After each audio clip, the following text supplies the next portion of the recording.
בחרמון נמס השלג בחצי הלילה, בחרמון זורם לו פלג בחצי הליל, אבא שם על הר השלג בחצי הלילה, שר שירים על נס בפלא עם כל ישראל. האביב שוב צוהל ואיתי משתולל, איזה לילה, איזה לילה, איזה לילה, איזה ליל. האביב שוב צוהל ואיתי משתולל, איזה לילה, איזה לילה, איזה לילה, איזה ליל. בבקעת תמר פורח בחצי הלילה, הירח שם זורח בחצי הליל, שם אחי ודאי שומע בחצי הלילה את שירנו השמח כאן בישראל. האביב שוב צוהל ואיתי משתולל, איזה לילה, איזה לילה, איזה לילה, איזה ליל. האביב שוב צוהל ואיתי משתולל, איזה לילה, איזה לילה, איזה לילה, איזה ליל.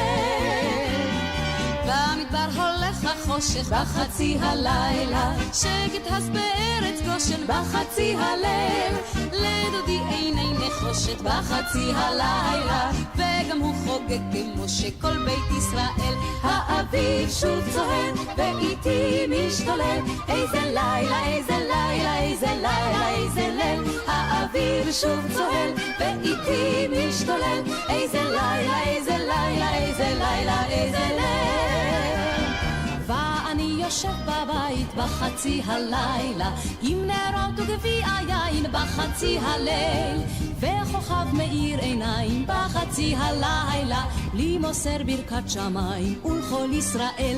האביב שוב צוהל ואיתי משתולל, איזה לילה, איזה לילה, איזה לילה, איזה ליל. האביב שוב צוהל ואיתי משתולל, איזה לילה, איזה לילה, איזה לילה, איזה ליל.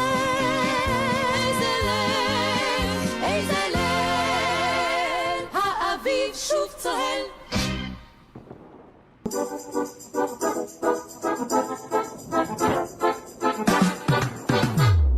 Прийшли окупанти до нас в Україну, форма новенька, воєнні машини, та трохи поплавився їх інвентар. Байрактар, Байрактар. Російські танкісти сховались в кущі, щоб лаптем посьорбати довбані щі, та трохи у чах перегрівся навар. Байрактар, Байрактар. Приперли зі сходу до нас барани для восстановлення великої страни. Найкращий пастух баранячий хотар. Байрактар, Байрактар. Їх доводи всяке озброєння, різне, потужні ракети, машини залізні, у нас на всі доводи є коментар. Байрактар, Байрактар.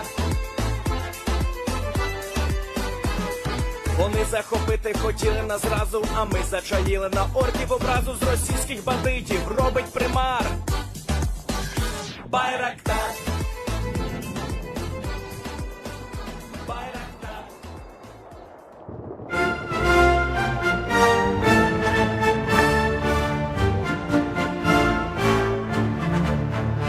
Something big is going to futures untold. The white and blue will forever unfurl. Our armies bending us unite, shift forever to the futures untold.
Yes. The Leaf Street Army sends its regards.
Hello, everyone. I'm the Enforcer, and I'm accompanied by Enforcer Matt. And good evening, folks. It's Enforcer Matt, and welcome back to day 988 of the news. And it's good to see you all once again as we see massive U.S. deployments to the Middle East in preparation for a large-scale Iranian attack. And also, we see major Russian attacks repelled on the city of Kyiv last night. And it's good to see you all once again. And of course, we're going to be covering the past 24 hours of news from around the world, as we've been able to get major news today that more U.S. armed forces are rapidly deploying in a U.S. mobilization into the region in preparation for the upcoming attack from the Islamic Republic of Iran. We've been able to see video and picture evidence today confirming the arrival of a large amount of U.S. air transports from Strategic Air Command carrying a large amount of aircraft into the area, and not only aircraft, but also supplies, reinforcements, and personnel that will be dropped off into the area of northern Syria. At the exact same time, air raid sirens have sounded over the northern Iraqi city of Erbil near to the U.S. consulate, possibly showing some sort of hostile activities to happen in this area, although we have not gotten any official updates at this point as to the actions occurring within northern Iraq. At the exact same time, an entire fighter squadron of F-15E Strike Eagles have arrived within the area of northern Jordan and will be basing out of an area of a northern Jordanian airfield for the foreseeable future. At the exact same time, Hezbollah forces have continued to try and lash out at the Israelis as the ground operation into southern Lebanon has continued by firing off short-range Qassam rockets into the area of Haifa, most of these being shot down, but a few have ended up making it to their target. At the exact same time, we've been able to hear that the South Koreans are declaring that they will be providing some sort of direct military support to the Ukrainians in form of military aid, as they are continuing their actions in somewhat more escalatory form against the Democratic People's Republic of Korea to the north, and their actions in support of the Russian Federation's efforts inside of the war in Ukraine.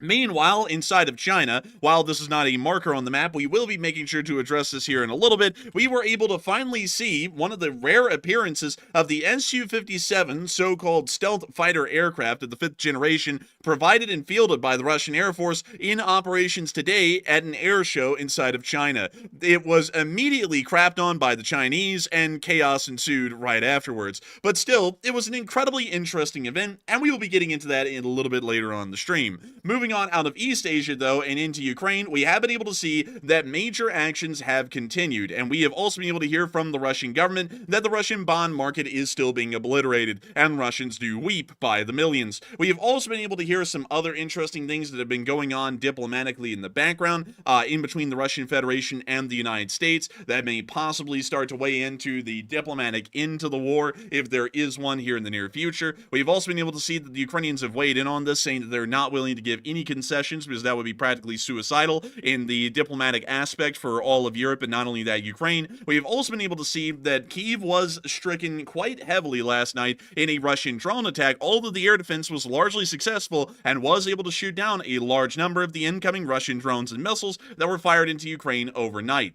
Meanwhile, Ukrainian forces have been conducting very heroic defenses and offensive operations in different areas of the front line. Inside the Kursk area, we've been able to see that Ukrainian defenses have once again been inflicting fairly large casualties onto Russian Federation armed forces, while the Russians have also been supplied delicious dog meat to keep the morale high and to make sure that they got that dog in them, literally. We have also been able to see that down in the Vovchansk area, the Ukrainians have continued their offensives, trying to push the Russians out of this area of Ukraine, and once again freeing up the Kharkiv Oblast from any form of Russian occupation, while Ukrainian forces inside of Siversk were immediately overcome today by a brand new Russian offensive that is attempting to start driving towards the major cities of Slovyansk and Kramatorsk towards the direction of Siversk and also Liman.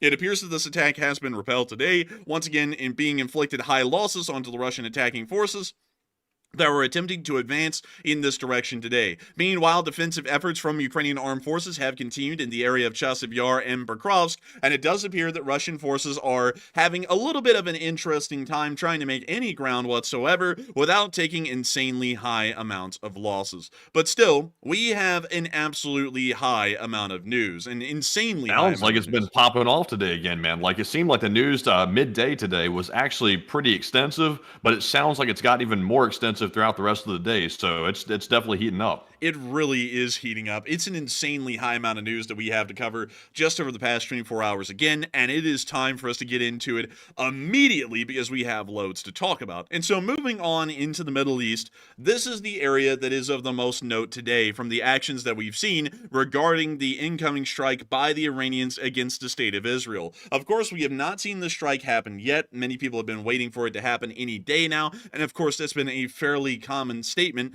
of course, by the U.S. Department of Defense, as well as many other groups, that the strike is going to be coming just about any day now. Of course, historically, we have seen that it takes them an incredibly long time to get their strikes ready against the Israelis, and so for this reason, we are believing that this may still be about a week and a half to 2 weeks out. We're not doing any crystal balling here, but just to give you kind of a little bit of a rough window or an estimate, maybe about 2 weeks from now, a little bit less or a little bit more than that. But nevertheless, we are seeing that the United States is starting to rapidly mobilize forces in this area in preparation for what is to come. And this specifically moves us into an area where we have not seen a lot of U.S. activity in the past, which is in the area of Northern Syria. Many people who are well inclined, at least in terms of international diplomacy and the, I guess you could say, situation in the Middle East at the moment, will understand that Syria is not a pro-American country, or at least the Republic of Syria is not a pro-American country. Run by Bashar al-Assad, their government is largely aligned with the Russian Federation's and has also been known to commit a large amount of atrocities against its people, including chemical warfare attacks an incredibly long time ago around 2012 and 2013.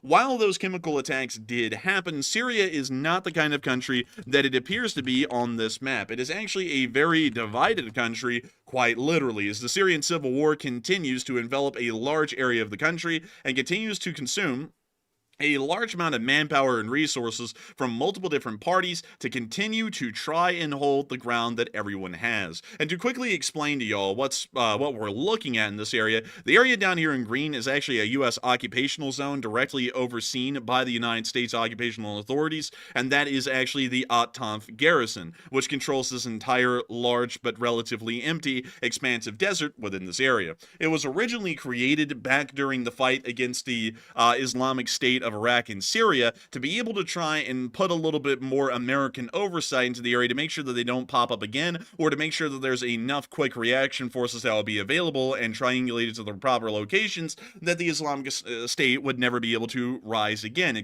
especially in this area, which was pretty much their birthing ground. Up to the north in yellow is the Syrian Democratic Forces. These forces are specifically Western aligned and are largely friendly to American interests within the region, seeking to try and create, after the end of the Syrian civil war, if they were able to claim victory, a democratic state in Syria that is Western aligned and supports American interest in this region. For this reason, we openly support the Syrian Democratic Forces here on this channel, and the United States government also officially supports the Syrian Democratic Forces as well. Over here in white, this group really doesn't count. Like, it's like some sort of like a I call it the magic group. It's almost the same thing as the Syrian Democratic Forces, but for some reason they're different. And they also control a very large population area just outside of Aleppo. Meanwhile, up in the very north are the Turks. And while the Turks are a part of NATO, and you would think that they're a part of Western interest, they actually invaded a decent amount of Syrian Democratic Forces lands back in around 2018 to 2019, as well as Syrian-controlled land by Bashar al-Assad.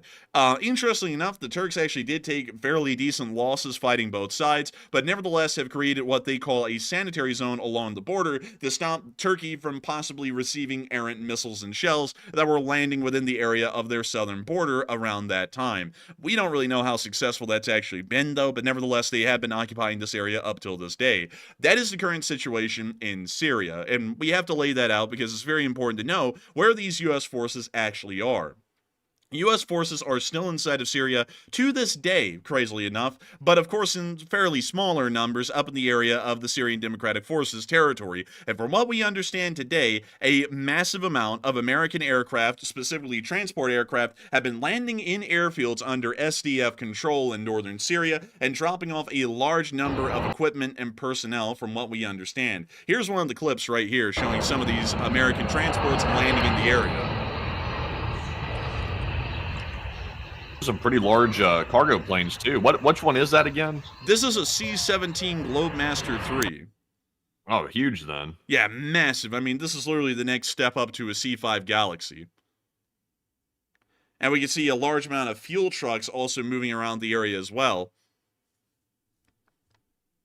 Do we have any clue? Like, I saw this video earlier today. It was in the short war video, but do we have any clue where these trucks were going? Because I tried to geolocate earlier where they might be heading. Obviously, I think these are connected with the U.S. forces' arrival. Presumably, they're supplying more fuel for the aircraft and things like that. But I really didn't know where they were going, except for the general area of northeast Syria. We don't really know where they were heading either, because there isn't really any landmarks in the video for us to see. It's literally just an endless desert on the sides of the road. That does let us know it's northern Syria, but I don't know exactly where. Like, we do know that the airfields that this was dropped off at are somewhere in this area around Al-Hasaka, which is a larger city under SDF control. Actually, I believe it's a little contested. Actually, the outskirts are a little contested, but the airfield was somewhere around there. But nevertheless, we don't know exactly what was being dropped off or where it was heading, but still, we were able to hear, just to get you all the exact number here, at least 6 C-17 and C-130 military transport planes full of all kinds of equipment landed at the Karab Algier Air Base and the Rumelan landing zone in under 48 hours for all 6 aircraft to land. We generally do not see this large amount of air transport being conducted in this area, and considering the light density of U.S. forces that are inside of northern Syria, this is an incredibly large amount of transport planes to see in just under a 48-hour period. This is showing us that there's possibly some sort of a buildup of U.S. forces within northern Syria at the moment. And there are a couple of reasons why that could be happening. There could be a additional front being made to support the SDF once again in full form, which did happen way back in the day, but kind of died off in recent years. We could be seeing that they're trying to rekindle that sort of an effort and see if they actually can make a concerted push to defeat the Bashar al-Assad regime within southern Syria. There may be another effort or another action that is being taken at the moment, which is that the United States is moving in a very large amount of equipment, specifically air defense systems, into the area of northeastern Syria that will be directly in line to act as a first line of air defense against an incoming Iranian missile attack. That is a fairly likely option, considering that just to the south of Syria, inside of the Kingdom of Jordan, which is literally right down here on the map if you see my mouse cursor, we were able to hear that a brand new fighter squadron has been relocated from Europe and into the area of northern Jordan for the moment. And really quickly, let me make sure that I get you all the details on what this group is, because it's a very interesting one. 12 F-15E Strike Eagle multi-role fighters with a 492nd Fighter Squadron stationed at RAF Lakenheath in the United Kingdom, meaning that these are incredibly close to the famous Mach Loop in the UK that a lot of people film aircraft at, arrived earlier at the Muwafaq Salti Air Base in northern Jordan, as preparations continue for an Iranian attack against Israel, followed by further escalation. We're not entirely sure if these are pictures of the specific F-15s either at Lakenheath or inside of northern Jordan, but these are F-15s inside the picture. The F-15 is a fairly interesting aircraft, and especially the F-15E Strike Eagle. A lot of people are under the assumption that every single F-15 that's currently in American service is an F-15 Strike Eagle, but really quickly, let me make sure to get you all the active inventory of U.S. Air Force aircraft, and I'll be able to show y'all that there actually are different versions of the F-15 that currently are in service, and they actually fulfilled completely different roles. So let me see here if I can find the department. We don't want the Department of the Air Force structure. We want their aircraft.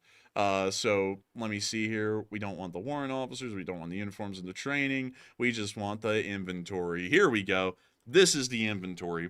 So as you all know, there are of course 187 F-22s still in service. There are 363 F-35s currently deployed, but we're looking at the number of F-15s. The F-15s consist of a pretty decent number of them, and there are a large amount of them that are not F-15E or F-15EX Strike Eagles. From what we understand, 168 F-15s out of the about 400 that we currently have in service are F-15As and Cs. There is a very big difference in between the F-15As and Cs, or the Es, because the A and C variants are specifically designed largely for air-to-air operations. The F-15 was built not as a multi-role aircraft initially, it was built as an air superiority fighter purebred. There was absolutely no air-to-ground capabilities built into the first F-15s, and you can actually see that if I scroll down to here. I'll be able to show y'all an F-15A, which here is one right here. This is a very early F-15A.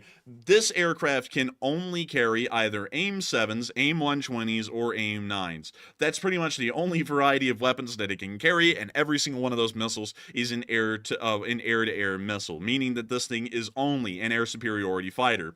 Later on, the United States Air Force started to once again revisit the idea of, well, we made an amazing air defense fighter, but what if we made it a multi-role aircraft like every other one in the U.S. Armed Forces? So that way we would have at least the ability with the F-15s to have a purebred, amazing air superiority fighter, but in another role, it can fill the air-to-ground role quite well on top of that, like pretty much every other multi-role in the U.S. Air Force. And that's what led us to develop the F-15E Strike Eagle and the F-15EX, the F-15EX being the newest of the variant. But the F-15E is designed not only to be an air superiority fighter, but also to be an air-to-ground aircraft as well, or largely a ground support aircraft. This thing is a little bit extra designed to carry a larger amount of ordnance, and also has a tandem, well, not a tandem seat, but a additional co-pilot in the back that is able to operate the weapon systems, considering that the air-to-ground weaponry and its computer systems can be far too complex for a single pilot to operate the weapons and also fly the aircraft simultaneously.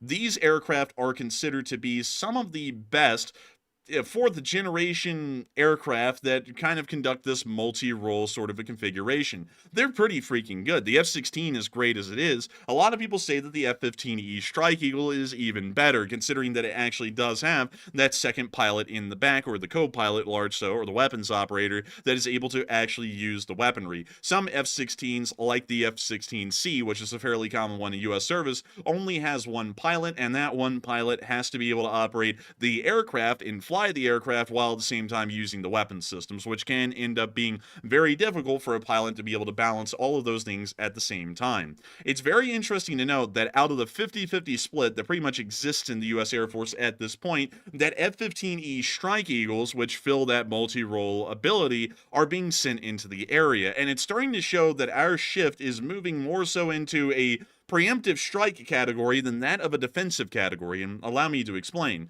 We currently do understand that U.S. naval assets, specifically of the Arleigh Burke class, are in the area, and while being able to conduct air defense, they are also is equally capable of conducting missile strikes onto the Islamic Republic of Iran. We then saw a little while earlier that the 431st Fighter Squadron, that specializes in SEAD operations, meaning the destruction of enemy surface-to-air radar installations, has also been moved into the area of Saudi Arabia. We are now also hearing on top of that, that additional F-22s have been moved into the area. We're also seeing an unknown movement of ground forces inside of Northern Syria, most likely adding to the air defense, which is a defensive element, but now we're also seeing the movement of F-15E Strike Eagles, which, while they can conduct the air defense role, they don't really conduct that specifically. In the modern day, the F-15Es are almost used specifically in the air-to-ground role, once again showing that some sort of an offensive ability is being built up in this area by the U.S. forces that are being deployed into this region. And it's starting to lead us to believe that the Iranian attack is imminent, and we may be seeing that the United States doesn't sit back and relax like it has done in the last two attacks. It is building up enough of an offensive edge to the forces in the area that it's likely or pretty possible that in this next strike by the Iranians, we may return the favor back to Iran in support of the Israelis. Possibly. Of course, that would be completely different than the past two times we have seen anything happening in the Middle East so far with the Iranians attacking the Israelis, but it is still somewhat of a possibility. And a lot of people remember those B-52s still being over there, like the long-range strategic bombers. I mentioned this in the short war video earlier today. We still don't really know why those are over there, because in my opinion, the only reason we would send those is if we are thinking about a preemptive strike on Iranian territory. And it could be that maybe the U.S. is considering that, but probably more likely than not, it's simply a bluff trying to get Iran to basically back down and sort of cool the tensions off a little bit. But right now, I just don't think the Iranians are going to listen to that threat the same way they would under a different strategy or a different foreign policy. So I'll be curious to see if we actually do that preemptive strike. Right now, I'm a little doubtful about it, but you never know, because we still have the current administration in charge right now, and there's 2 months left on it. So we're really not sure what's going to happen in foreign policy in the meantime between the transition here, but it could be maybe a change in policy all of a sudden, where maybe we do preemptive strikes on the enemies in the Middle East. Maybe so, and that is actually a very interesting question. It kind of leads us into a question that we've asked everyone right now in the chat. The U.S. has begun moving large military forces into Syria in recent days, and not only that, have moved the B-52H Stratofortresses into Saudi Arabia, along with the F-16s that are specialized in the air radar destruction role, also called SEAD, and we've also heard that these F-15E Strike Eagles have also been moved into Jordan just today as well. And it's leading a lot of people to wonder, is an Iranian attack imminent? And it seems as though, based off of the U.S. force buildup, it probably is. But Matthew, what are people thinking about that, and what are you thinking about that as well? Do you think that the Iranian attack is imminent at this point, or do you think that this is more so a precaution, or maybe we're just over there to watch a fireworks show or something like that across the whole of the Arabian Peninsula? All right, so undeniably, a large amount of military equipment, including the fighter jets, as well as these cargo aircraft, are arriving in mass in the Middle East, and specifically in northeast Syria, indicating that the U.S. is preparing for some type of action, either offensive or defensive. Probably more on the defensive side of things than offensive right now, at least according to my current assessment. But we are seeing those assets being moved in mass today and also yesterday as well. We got the video evidence from that. So is an Iranian attack imminent? So it looks like 60% said yes, an attack is imminent, while 19% said no, it's simply a precaution, and 9% also said it seems like it's overhyped news. And I would say it's not overhyped whatsoever. The fact we're moving this many forces into the area and flying the F-15Es all the way from the UK down to the Middle East, it looks like we are getting ready for something. And like I said, I think it's going to be a defensive measure. So that way when Iran launches that imminent attack on Israel coming up here very shortly, maybe in the next few days, we will be able to shoot down a lot of those incoming rockets and missiles and protect the skies of Israel. But there is a small chance, a very small chance, that maybe over the next 2 months that the current president has left, the foreign policy could change. It's possible, and maybe we might turn to a more aggressive approach and decide to launch a preemptive strike on the Iranian territory. That is a small possibility, probably unlikely, but nonetheless a real possibility. So I'm with the 60%. But Enforcer, what say you? I would have to say that I'm with the 60% as well. The attack is probably imminent. And also I saw a very interesting question by Jeff Veeder in the live chat really quickly. Jeff Veeder asked, how is the airspace safe for U.S. planes in Syria? Well, it's a very simple answer.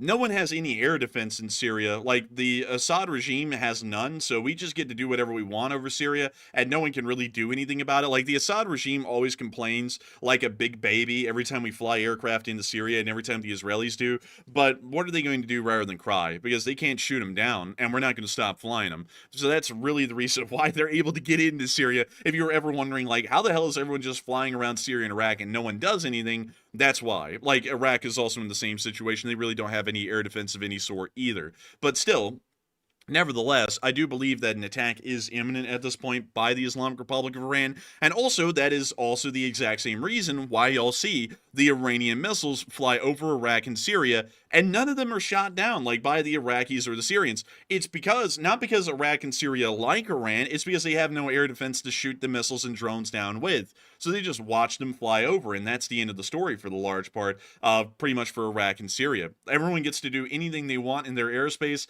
and there's literally nothing that either of them can actually do about that for any reason. But still, with that, I hope that does address that the best I can, at least with the Iranian attack that is going to be coming around the corner, maybe soon. But meanwhile, we have been seeing... I wonder, real quick, Enforcer, before we jump totally off the topic, I wonder, since we do have a very strong idea where foreign policy is going after the next 2 months is up, we do know it's going more toward a peace through strength policy, which is basically a rebranded version of speak softly and carry a big stick. That's basically what that is. We're moving toward a more aggressive strategy. I wonder if the current strategy that the current administration is using here, which has largely been de-escalation, I wonder if they're going to go ahead and sort of transition their strategy over the next 2 months into more of a peace through strength strategy to go ahead and start working the U.S. into that mode of operation. I wonder if that's going to be the line of reasoning, because to see this many assets being moved into the Middle East, and especially, like I keep emphasizing this, the B-52s, the long-range strategic bombers, the fact we moved those there, and it costs a hell of a lot of money to move those there because they are expensive to operate, that indicates to me that we might be preparing to actually do something, and I wouldn't be surprised to see it at this point. It may be so, and that is something that I've been trying to pay attention to a little bit today, and of course, I want to make sure that I let y'all know, obviously the channel is going to maintain its rule that we do not get involved in politics, but to explain a little bit of what we have been hearing today, to let y'all know why Matthew would be saying something like that and why it has a decent amount of merit, is that we have been able to hear that the sitting president of the United States has been on a fairly lengthy phone call with the president-elect earlier this morning, and apparently has given largely a blessing of goodwill that the current administration is going to be doing anything and everything that they can to make sure that the transfer is as smooth as possible coming up in January, and to also try and even maybe lay out a groundwork at a minimum for the upcoming new president-elect to be able to work off of, or at least their interests at this point. So from what we understand, that may be suggesting to us that this is working more towards the new presidency that will be coming in here in January, just in a little while. We're not entirely sure, though. This could also be a continuation of the sitting administration's Iran's wishes within the region, although we've never really seen a mass movement of forces up till this point. It's actually unprecedented at the moment, so we really don't know whether this is trying to shift and be ready for the new leadership that will be taking over in January, or whether this is a last moment change by the current administration and what they want to do. We're not entirely sure on that one. You know, there's still a decent amount of rumor floating around, and I also do want to make sure to let y'all know I've been trying to keep an eye as much as possible today on the new cabinet officials who may be selected. Of course, at the moment, those are all rumors, and I will not be getting into any others rather than the Department of Defense and Secretary of State. And it seems as though there are a large amount of Secretaries of State being considered for the position. And when I say Secretaries of State, they're not currently sitting Secretaries of State. They're candidates for the position. But it does still seem as though, from what I'm seeing, Mike Pompeo is one of the options, either for the Secretary of State or for the Secretary of Defense. And if we're seeing that that is the case, and he is picked for the Secretary of State or the Secretary of Defense position, there will be a very aggressive sort of an approach by the United States in the future against the Islamic Republic of Iran, against the People's Republic of China, and also in Ukraine against the Russian Federation as well, if Mike Pompeo's interests, as he publicly states them, were allowed to be thought out in his own creative interest in his own way. We would largely see that these kinds of more aggressive actions would be somewhat in line with that sort of a decision-making process. We're still seeing what will be happening with that, and of course the possible candidates for certain cabinet positions are still rumors at the moment, so we don't really know who is going to be the Secretary of State or the Secretary of Defense at this moment. But one thing I can say is that there is a fairly decent option that if Pompeo is picked for either one of those positions, we will probably see that U.S. policy in support of Western interests around the globe will probably be aggressively followed through instead of followed through, but not with an aggressive sort of a tone to it like we've been seeing for a little while at this point. But nevertheless, it is very interesting to note. We are going to be hopefully seeing that things continue to improve in the area. Of course, we like to try and stay optimistic on the channel, so hopefully we see that things are going to be improving and that the United States is able to leverage enough pressure against the Iranians that they hold off or completely back off of the situation from this point forward. We're not entirely sure if they will or won't, but we're hoping that they will. We have been able to hear that within the area of northern Iraq, near to the area of Erbil, that air raid sirens have sounded in this area near to the U.S. consulate. You can hear those right there. Man, the horrors of the force protection alarms, those like horrific sounds. Man. It's like, I don't know what that air raid siren is. It's like the mix of like a Iraqi Sea-Wiz or a Sea-Ram, and then like the sounds of the damned. Like, I don't know what that noise was, man. It's just like, they were like, turn on the air siren, so you just hear someone going, ah, ah, you know, something like that. It's like, you good, man? It's this like, is what'll happen if you don't take cover. Man, it's like, I don't know what that air raid siren was. But meanwhile, as the Israelis have been continuing their ground operations within southern Lebanon, Hezbollah is literally throwing everything they have at the wall and seeing if it will stick, including once again conducting more strikes against the Israeli civilian populace today. That happened in the area of Haifa, as rockets were once again fired towards the city of Haifa, and we were able to see that one of those rockets landed within the civilian area near to the shore of the port. Right there. An unfortunate incident. We have not been able to hear of any casualties or injuries that have resulted from that attack, but still, hopefully no one was injured or killed. It is showing, however, that Hezbollah forces are still making sure to keep up to their original mantra of, if they are Israeli, we are going to try and get them. And it appears that the Israelis also have that same kind of a mindset towards the Hezbollah forces. I don't really know if the Hezbollah forces, though, are going to end up winning out. It looks like they're going to most likely lose this one, but still, we will be waiting to see what is going on with that on into the future. Meanwhile, moving on out of the Middle East, as we are largely still waiting at this moment for the Iranian attack to commence at some point. We don't know when, but we're still waiting. We are now going to be moving over into East Asia, because we have some very interesting news for all of y'all to hear. South Korea is heavily giving a good thought to the idea of supplying Ukraine directly with military arms and equipment. That is according to a direct statement from the South Korean President Yoon Suk Yeol today. And according to what he said, now, depending on the level of North Korean involvement, we will gradually adjust our support strategy in phases. And then also... Doesn't it seem like they're kind of pushing the line back a little bit? Because I remember they had said that if North Korea sent any troops whatsoever to Ukraine to go fight, then they were going to strongly consider sending weapons. Now, all of a sudden, the line's been moved back to depending on the level of involvement. It's like, you kind of backed off of it a little bit. I wonder if South Korea is actually as committed as they say they are. It sounds like maybe they're sort of saber rattling to a bit. I have to see, like, maybe in time, like maybe they will actually give aid, but it sounds like maybe they're sort of like getting a little cold feet on it. And I would say that it does look like they probably are. It's a little bit of an interesting thing. It seems like they're trying to back off a little bit. We're not really sure why, but that may kind of be a little bit of an opening to where they're saying that we'll just match whatever the North Koreans are doing. That may be their way of saying it, or it may be their way of trying to back off a little bit. Either way, still an interesting statement, but it is giving us the idea that some form of South Korean support to Ukraine is going to be coming eventually. We don't know how much it is. We don't know how much it will be, but we're still waiting for it. But still, moving on from that, I also saw something very interesting, Matthew. I think you probably saw it because I got him. Someone said, no politics, screw you for violating my free speech. You don't have free speech here. Like, just letting you know, we're not a government institution. We're not with the federal government.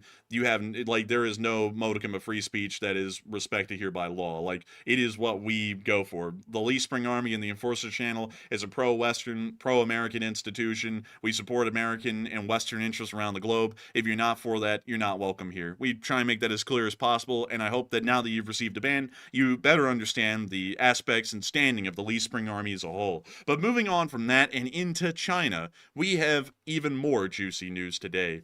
Many of y'all will know that air shows are a thing that people love to see. Air shows are amazing and incredible, and we've always seen that the air shows of the United States have been some of the best in the world. But nowadays we have a new contender, the Chinese. The Chinese like to put on their own air shows these days and show off the prowess of the People's Liberation Army Air Force, and not only that, sometimes guests from foreign countries.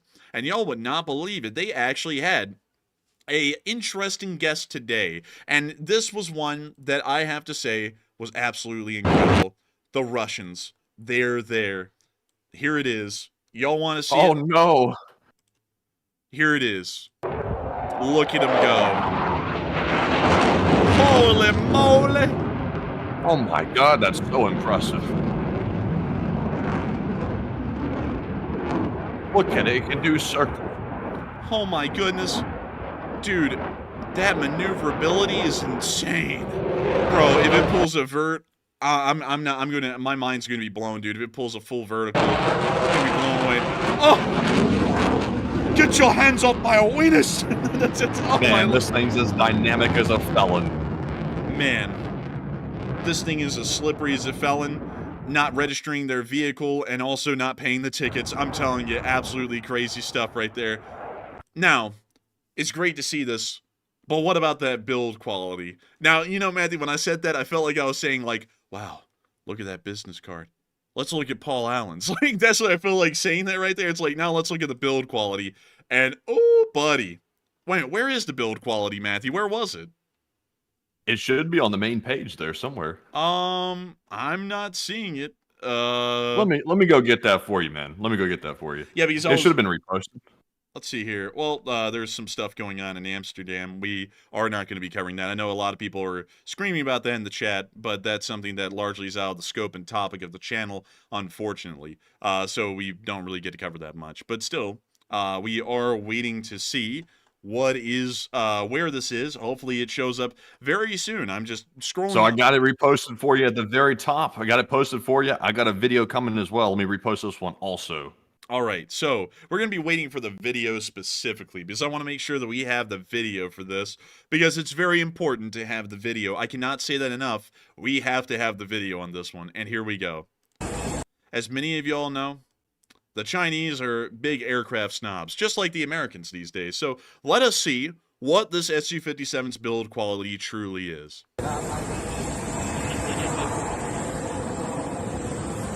I'm seeing a lot of screws. You know, yeah, I'm seeing a lot of screws up here. You know, something else is interesting? I'm seeing where the seams are not really flush. You know, there's like giant gaps in the seams. But you think you've seen it. Looks real stealth to me.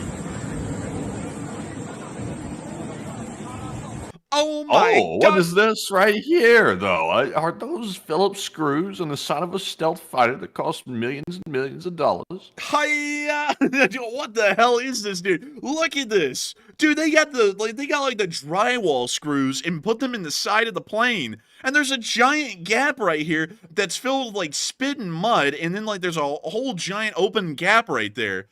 Look at this thing. This is bad, y'all. Man, break out the spackling because this thing right here has got some cracks in it. Dude, this is bad. Like, this is incredibly bad, man. So, let's see what else. Man, he was pointing at it too. He said, "Look at this junk. Look." He said, "Man, the Chinese like government and the people were like freaking dogging on this plane." Also, I have to say, love the paint chips. Those are not screws down there where my mouse cursor is. Those are just paint chips falling off. I'll respect that. Love to see it. More screws. Lots and lots of screws on the leading wing slat. Man, break out the epoxy for this one. I gotta tell you, man, I haven't seen a supposed stealth fighter in this bad a shape at all. Like, ever. This thing is bad. Like, let's go through why this is bad, and let me explain a little bit of why. First off, the paint.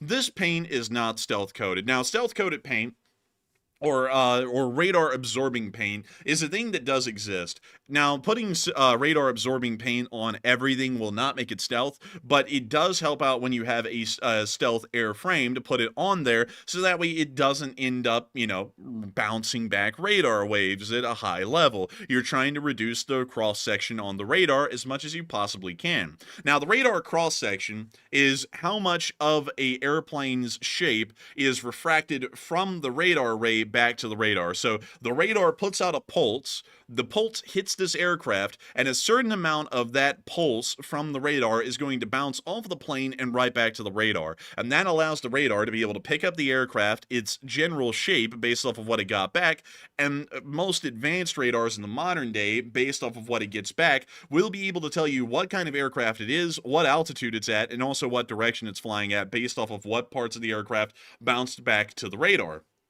This thing is going to be bouncing back a lot because, one, it doesn't have radar absorbing paint. We actually know this because the Russian Federation explicitly stated that they were not using radar absorbing paint because it was too costly. So they went with normal paint on this aircraft, like the normal paint you would see on an Su-27 or an Su-35 or any aircraft like that. That is this kind of paint. So that is an interesting thing in its own right. Another thing is that stealth aircraft have to have a certain kind of fuselage and wing geometry to be able to make sure that its fuselage geometry is taking the radar pulse and deflecting it anywhere but the radar. That's the interesting thing about stealth aircraft, is that stealth aircraft aren't truly stealth, where the radar waves hit them and it just absorbs them or they just dissipate. The radar waves actually still exist, or the radar pulse still exists. It's just that the general shape of the aircraft redirects the radar pulse to different areas where the radar is not receiving it,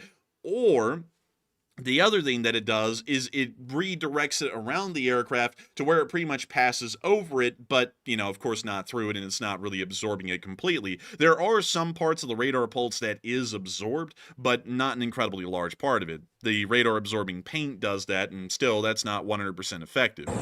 But still, the screws, though, the point of me saying all that about the fuselage. Also another point as well, while that lag hits the Discord call real quick, is why would they leave this thing out where people can go around and film it? Because this is a huge OPSEC violation. This Chinese national here, whoever this is filming this, was walking around literally filming every surface on the plane, including the poor build quality, and even walked around to the back of it and filmed the undercarriage of the plane as well, where the landing gear doors are. That seems like a really bad thing for OPSEC, for the Russians, and it seems like maybe there's really nothing really secret about this aircraft. It's no secret that it's a hunk of junk, and they really don't care if it's seen.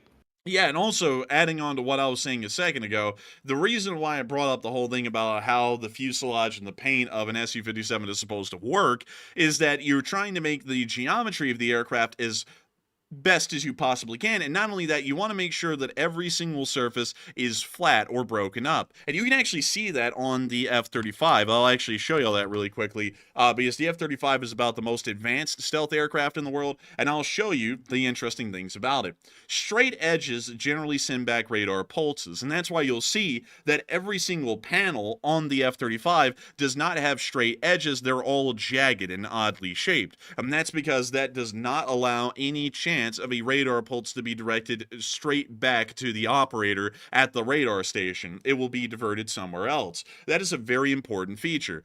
On the Su-57, you can see that they tried to do that a little bit, but here's a straight line right there for a panel, like my mouse cursor is moving on it. Straight line on that panel. There's another one. Here's another one. Here's another one. There's another one. Like, it's literally endless amounts of them. And not only that, there are giant gaps, and the gaps actually do send back a cross section because there's a little gap there where it hits something that doesn't have the proper geometry, and that will be sent back. Or it actually will bounce directly off of the main panel and be sent back to the radar operator, meaning that this thing gets spotted. The screws in the side all have a cross section. Every single little screw is going to be sending back a part of that pulse back to the radar, meaning that this thing gets picked up. And we're just talking about the nose section here. The entire aircraft is like that. But if y'all are wondering, because, like, to cut this all short, some of y'all are probably wondering, well, if this thing is this bad, it obviously can't be stealth. And y'all be shocked to know this, but the Russians pretty much admitted that. You see, Sukhoi is the designer of this aircraft, and Sukhoi proudly published the radar cross-section number in public record. You can actually find it out there in an official release from the Sukhoi company. And that number is probably even exaggerated to make the aircraft look better than it is. And what is shocking about the Su-57 is that it has a radar cross-section, I believe, of 0.04. Meaning, that number means nothing, but to tell you all the actual comp to the Su-57, it's the F-15. That's not a stealth aircraft, that's just a normal aircraft. And the actual comp for the Su-57, a supposed stealth aircraft, is the F-15.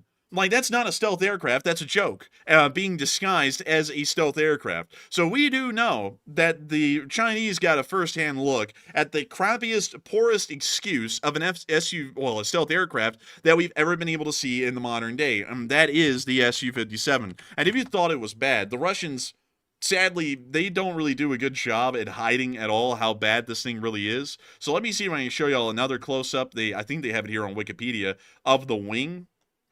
And let me see here. We should be able to find it. We should be able to. They don't have it here. Let me go over here to the images. I'm sure it is on Google somewhere because it is a famous picture at this point of the Su-57. And it's a camera that was mounted onto the wing. Oh, look at this. Someone's still pointing out the bad build quality on the Su-57 over here. Oh, look at this. Wait a minute. Hang on. Military Watch magazine. Why criticism of the Russian Su-57's fighters' production quality is misplaced. Hang on. We've actually got to read this article. I'm going to take it off screen really quickly. Let's see what we got here. The Russian is the first appearance at a foreign air show. Yes, in Guangdong, China. Let's see. Hang on. Let's see.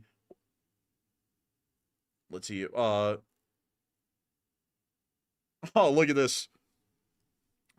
Excuse me. Really quickly, let me make sure to pull this up in the background just so that way I have this before we even get to this. So, let me make sure. There we go. All right. While the Su-57 displayed was far from stealthy, this hardly reflected poorly on the overall program. This was due to the fact that the fighter was not a serial production model, but an early prototype. Well, that's cool and all. That's great. But the problem is that it's not like there's a large amount of these things that have been made. There's only 32 of them, and 2 of them have been destroyed, meaning that there's only 30 of them. So that's a little stupid to say, oh, guys, this is an early prototype model. It's like, pretty much all of them, there's so few of them, they're almost all prototype models. Like, there's not enough of them. Like the F-15EX right now is almost still in like its prototype improving phases. There are so few Su-57s in the world. These things are still in their prototype improving phase for the most part. Like this article right here is like, guys, it's an early prototype. It's only like the 4th airframe made, guys. It's like one of the first. It's like, but you're talking out of 30. It's like out of 30, the 4th one is kind of on up there actually. It's almost like in the mid-production run of this thing nearly. It's like, that is stupid to claim. Like this thing is just poor quality. It's horrendous. And also, why would you build a prototype that was so shoddily put together? It seems like you'd at least build it pretty close to like final production. I get the fact that they're just testing the thing, but you don't want to build it with like screws that you're not going to use on a final model. Yeah, I mean, it's like this one right here. This one is a different Su-57 than the one we just saw.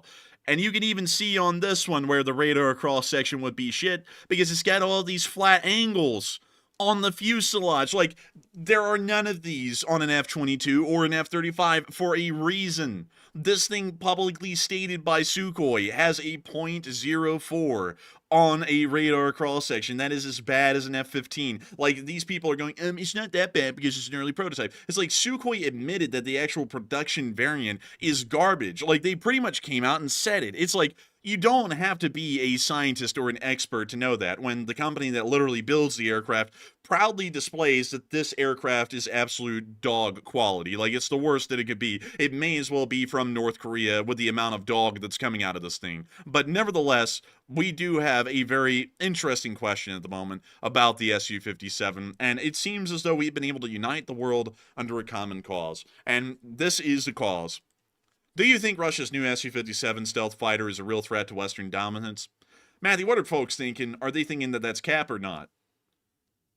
So, in one of the most unanimous polls that we've ever put up on the channel, it looks like 93% of the audience said no, the Su-57 stealth fighter is not a threat whatsoever to Western dominance, while only 7% said yes, that abomination is a threat. And I would say no, it's not a threat at all, because the fighter is not even stealth, really. That thing is stealth in name only, kind of like Russia's hypersonic missile is hypersonic in name only. Also, Russia's tanks that they develop are not like high-tech and very nice quality either. They're quite junk. Pretty much everything Russia is making these days is junk. I remember, though, a time back with the USSR, they would come out with a MiG, and all of a sudden the West would be shaking their boots like, oh no, we need to come up with something to match it to be able to like fight that scary new MiG. And that's no longer the case at all. Now Russia's coming out with junk, and we don't even have to combat it. So I'm definitely with the 92%. But Enforcer, what say you? I would have to say that, in my opinion, thing's garbage. Like, it's not going to be posing any threat to Western air superiority or Western dominance in the skies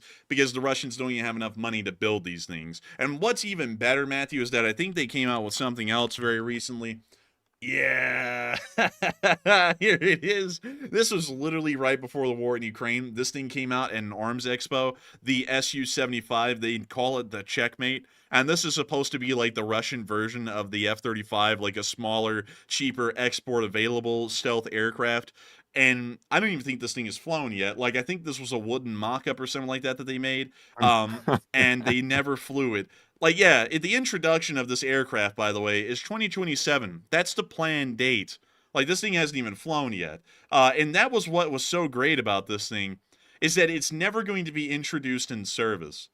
Ever. Like, they may as well just kiss this thing goodbye. It will never be introduced in service. And the Russians haven't even ironed out the Su-57 to see if they can even make a stealth aircraft or make them affordable enough. And then they're going to pretend like the Russians are well off enough to go create a smaller, mass-produced stealth fighter that will be exported. It's like, this is ridiculous. It's absolutely crazy. But the reason why I remember this one so well, y'all, in my memory, in my mind, is because, and this is the interesting reason, they sent out a CNN analyst from CNN to go and look over this thing, and the video was cringe. Like, it was so cringe, because the guy, you could clearly tell, did not know what he was talking about. He was like, you see, the aircraft is advanced because it's got this sleek design, and he, like, doesn't talk at all about, like, anything on the aircraft technically. Like, he sat in the cockpit and he was like, you see, it's modern because it looks modern. He was like the guy, Matthew, from that video where he's like, you see right here, this is an aspen tree. We can tell it's an aspen tree because of the way it is. Anyways, and then like he was like that guy. It's like just tell the reporter, go run your hand down that surface, like all the way down the aircraft, and see how many splinters you get in your hand from the plywood that thing's made out of. Because it's not like a legitimate aircraft. This thing's like a pusher or something like that. It's not legit. Because the fact that they have this thing, what is this, in a museum or an expo or something? This is at an expo in Moscow. Yeah, this thing's got to be like some type of mock-up or something like that. Like, there's probably no way that's a real aircraft. Man, it was a mock-up. This thing will never fly. They said outright it was a static display piece, so it's literally like a giant like wooden model that they made to make it look cool. And also, I love the advertising in the background. Can we zoom in on that? We can. The checkmate. Turn the chessboard. The only thing That sounds like cheating. You know something though. I just got to say this. The only thing that's going to be turning that chessboard is the centrifugal velocity after we smack it across their forehead. Because it's like there's no way that this thing is going to be doing any better than any other Russian aircraft in the air right now, which all do pretty freaking horrendously. Now, Matthew, I do have a question though, because I want to see if we could get a good laugh. Do you think CNN would have a problem if we pulled up that video of them looking at this thing, as long as we were talking over most of it? Oh, they'd probably still have a problem with it because YouTube would also come in and do a content ID on it, and we'd probably get in trouble for showing it. So it'll probably be a copyright for sure. Yeah, sadly, I don't think we would be able to look at it. I had to double check that with you though, just to make sure. Also, by the way, y'all want to hear the stats of the plane that hasn't even flown yet? Like, this thing has never flown at all, but let's hear the specs that the Russians said it has. It has one crew member. It will be able to go Mach 1.8 with a ferry range of nearly 1,900 miles in this thing without refueling. 1,900 miles. That's a joke. Let's see here. It has a G limit of only 8. Which is actually kind of standard, but not really. And the thrust to weight is 1-to-1. Wow, that's amazing. I love to know that we have these stats, Matthew, on an aircraft that's never flown for us to really know if it would have these stats or not. That's incredible. Man, it's like fantasy football, but it's fantasy aircraft for the Russians. They're putting out stats that don't even exist. Also, it says the G limit is +8. That's kind of interesting. Is that like a normal G limit? That sounds like a little low. Let's see. Let me check. F-16 G limit. I think that the F-16 has a G limit of 9. So, yeah, this thing, it doesn't even have the G limit of an F-16 from the 70s. What about the F-15? It must be made out of balsa wood. The wood can only handle probably like 1 G, which is like normal force. It can't handle 8. And so the F-15, interestingly enough, can also handle 9. But in emergency situations, the F-15 can actually handle 12 Gs. Wow, it seems like that would kill a human, wouldn't it? 12 Gs, that would like put somebody out. I think that would take anyone out pretty much. The F-22 is rated to 9 Gs. Let's see here. What about the F-35? Because a human can only withstand about 8 to 9 Gs, so there's no point in designing an aircraft for more than 9, really. In most situations, it's better to have it to where it can handle it. But still, it looks like pretty much the standard here in America is 9 to 10 Gs. That's what it looks to be, because the F-35 appeared to be somewhere in between 9 and 10, according to what people were saying. So even just off of the publicized number on this thing cannot handle a tighter turn or a higher G turn, and that means it will lose like a turn radius. If this thing ever got close enough to really need a turn radius, means a lot. And considering that this thing can only pull 8 Gs and everything in America can pull 9, that thing isn't doing that well. It would not do well if it ever flew, and it will never fly because the Russians are a little too poor to get this thing off the ground. They're about to be like Tom Segura out there talking about the poors, because this thing will certainly not fly because the Russians are the poors. But moving on from that and on out of that little bit of news in China, it is now time for us to move on and into Ukraine and all of the news that we have out this way. And we have loads of it. I mean, we have an insane amount of video and picture evidence today from this area. But before we get into it, I do want to make sure, Matthew, that we cover some of the interesting questions that we've had so far. And what do we got? All right, let's jump into our first super chat of the night, which is a very generous $100 donation from Kimberly Broclaw, who's a channel legend, of course, and huge shout out to you, Kimberly, for that very generous support and supporting our work. We appreciate it. And Kimberly says, take one from the chat and doing a great job as usual. And thank you so much for the massive support, Kimberly Brokaw. And thank you for saying that we're doing a great job as usual. We always try our hardest here on this channel to make sure that the news we put out to y'all is as well researched, as good, and also as entertaining as it can possibly be, and always has a positive tone. And I hope that we've been able to once again deliver on that tonight and make sure that all of y'all are getting the news and it's not overbearing or overwhelming. Of course, I do have to say this, though. Chat has been going a little wonky over today and yesterday. Many of y'all know why. But some people cannot help but go into pandemonium. I'll be honest with y'all. I'll be honest with y'all. Let me be honest with y'all. Can I be honest with y'all? I've said that about 5 times now, but I'm going to be honest with y'all. Like, after what happened on the 5th of November, I took a shower, I ate, I slept just the same as I did before. I don't really think anything's changed. So I'm perfectly fine with things as they are. It's largely status quo for me. No reason to freak out. And hopefully things either stay status quo or better, because I once again have to remind everyone that is in America, and some of the people who are freaking out right now, that the boat that you're saying you want to sink, you're on. Like, the people who were wanting the boat to sink under the current guy who's still in right now, they were on the same boat. I'm not really a big fan of wanting the boat to sink no matter what, because I'm on it, and if it goes down, I'm going down with it. So hopefully things stay status quo or they get better, I would hope. And if they don't, well, that will be something for all of y'all to try and change 4 years later. But that's how I'm looking at it. So just want people to know that, so that way folks aren't panicking and freaked out. And I also have to once again remind folks that if you are, maybe that's understandable. I'd really be honest, I can't really empathize because politics never really freaks me out that much. But once again, I do have to remind folks that we do have a no politics rule on this channel. You can talk politics literally anywhere and everywhere you want, but on this channel, you can go out onto the sidewalks in your city and you can yell at people about your opinions. You can go and make your own YouTube channel and yell your political opinions into the wind. But this channel is not the place for it. We try to never get into domestic politics. I think we have never gotten into domestic politics at this point in any way, shape, or form, and we never really plan on doing that at all either. And so with that, I hope that does address that the best I can, incredibly well, at least fairly so. And of course, with that, Matthew, we are on to that live chat. And thank you once again for the support, Kimberly Brokaw. And what do we got, Matthew? All right, so the live chat question here is going to go to Storm Zacht, who says, how strong do you think the attack will be from Iran when they finally launch it? How strong will the attack from Iran be when they finally launch it? That is a great question. We don't really know for certain. We do know that it may be as large as the last one. The Iranians seemed to be hyping it up. Now they're not really saying anything, which is fairly interesting. I also want to say that one thing that is very interesting is that the Houthis have already ended their hostile actions in the Red Sea.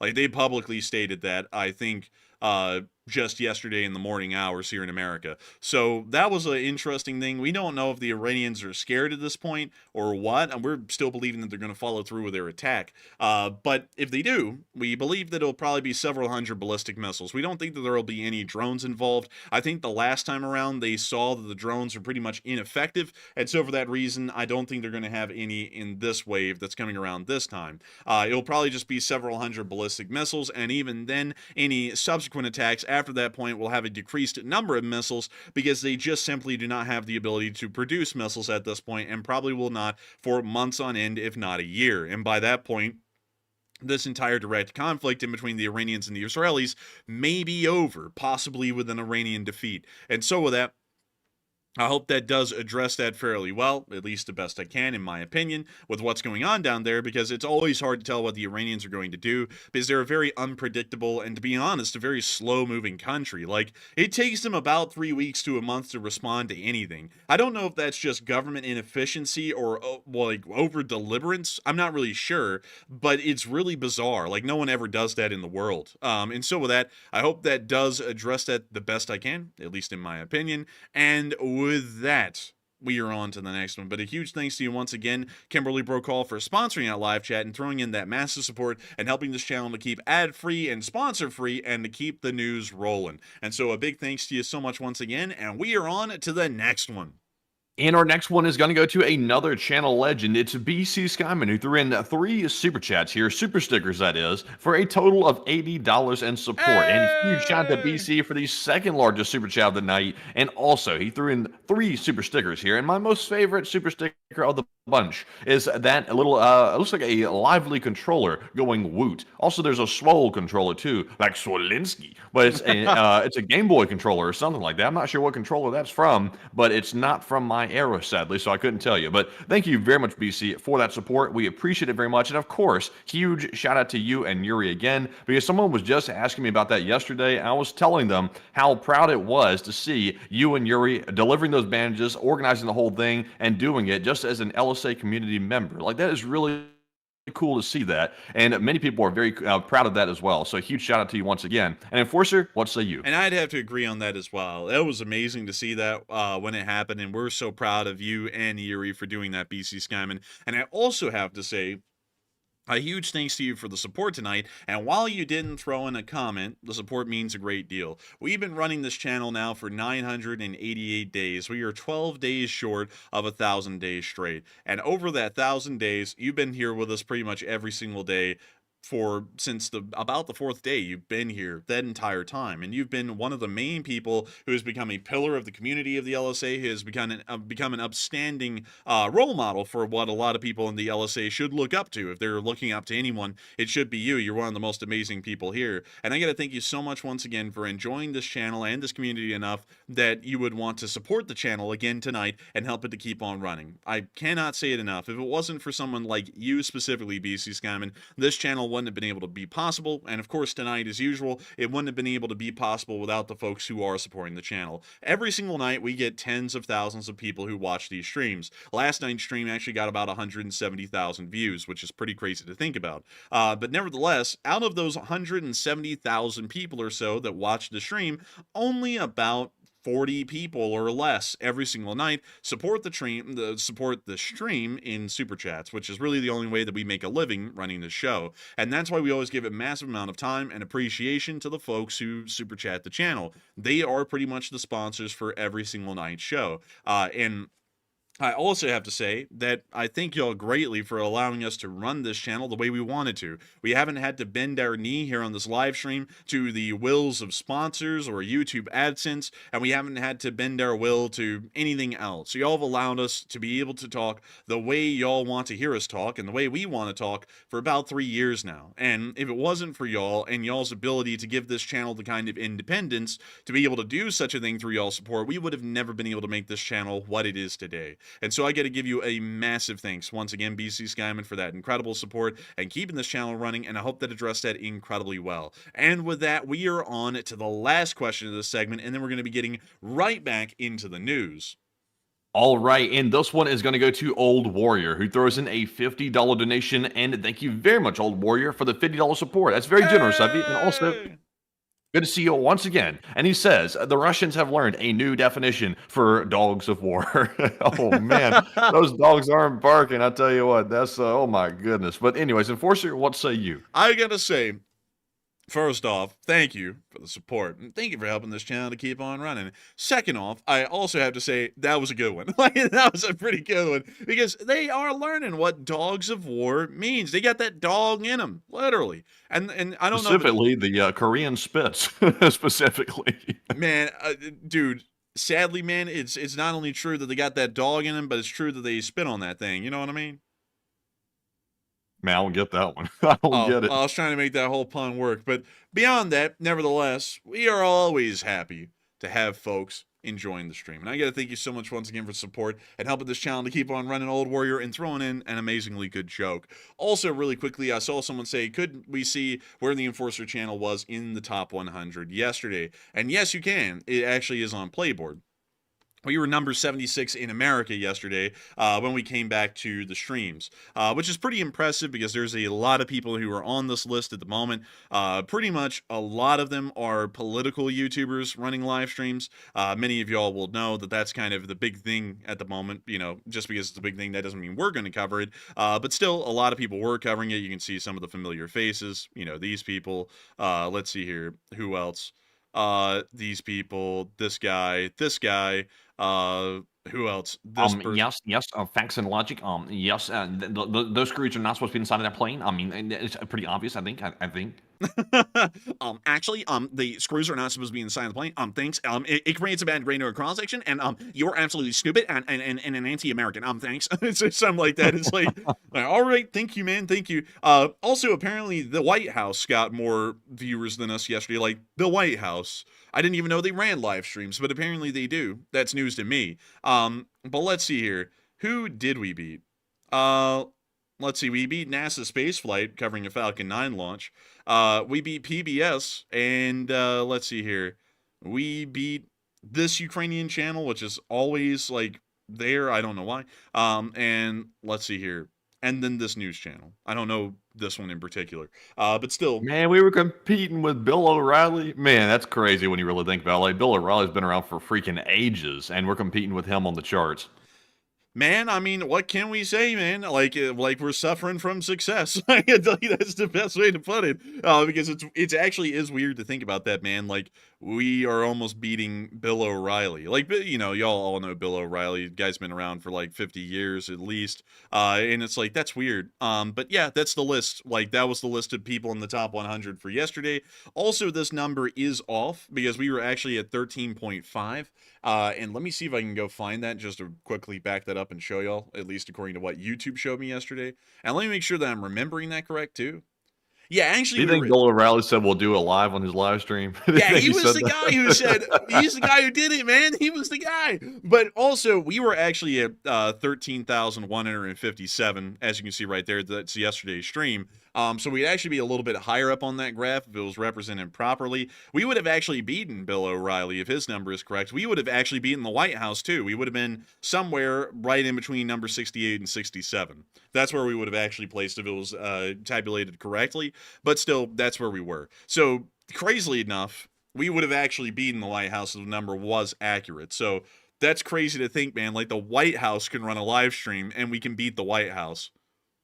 That is crazy. Like, the fact that we're on the chart whatsoever, because I didn't think we were going to be on the chart, because with the political news running rampant, the viewership is very, very high on the political channels, but the fact we're still, like, on the top 100 is wild. I'm glad to see that, though, because it looks like pretty much every other Ukraine channel was not on the chart from what I could tell, except for one other fella. He's not really a Ukraine channel. He's more of a general news channel, the fella up there at the top. But generally, it looks like we're the only Ukraine channel on the board, which is good to know Ukraine's staying in the headlines.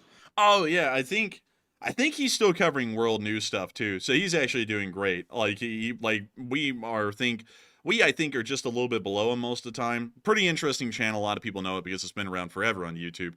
So like we're kind of, I guess, at this point in the same category. But that's still pretty cool. That's pretty interesting. But anyways, moving on from that though, it is great to see that we are up there in the charts like that, because it is weird to think, like it is incredibly weird, because I just want to remind everyone, we're not like some sort of like a multi-million-dollar production here. We're just like, quite literally, it's just Andrew and Matthew just kind of running a show on our computers. Like, there's not really a lot going on behind the scenes. So it's always crazy to see that we're in the top 100 in America. But moving on from that, and out of the Middle Eastern news, it's now time, and also I think out of the question segment as well, a big thanks to Old Warrior for the support and helping this channel to keep on running. And moving on from that, it's time for us to move into Moscow, where we were able to see that the Russian bond market was obliterated. James bonds just aren't selling like they used to anymore, and look at them go. Like, they're going straight down. Man, like, oh, wait a minute, hang on, Matthew. Let me remember the financial advice from someone who couldn't even register their car's insurance properly.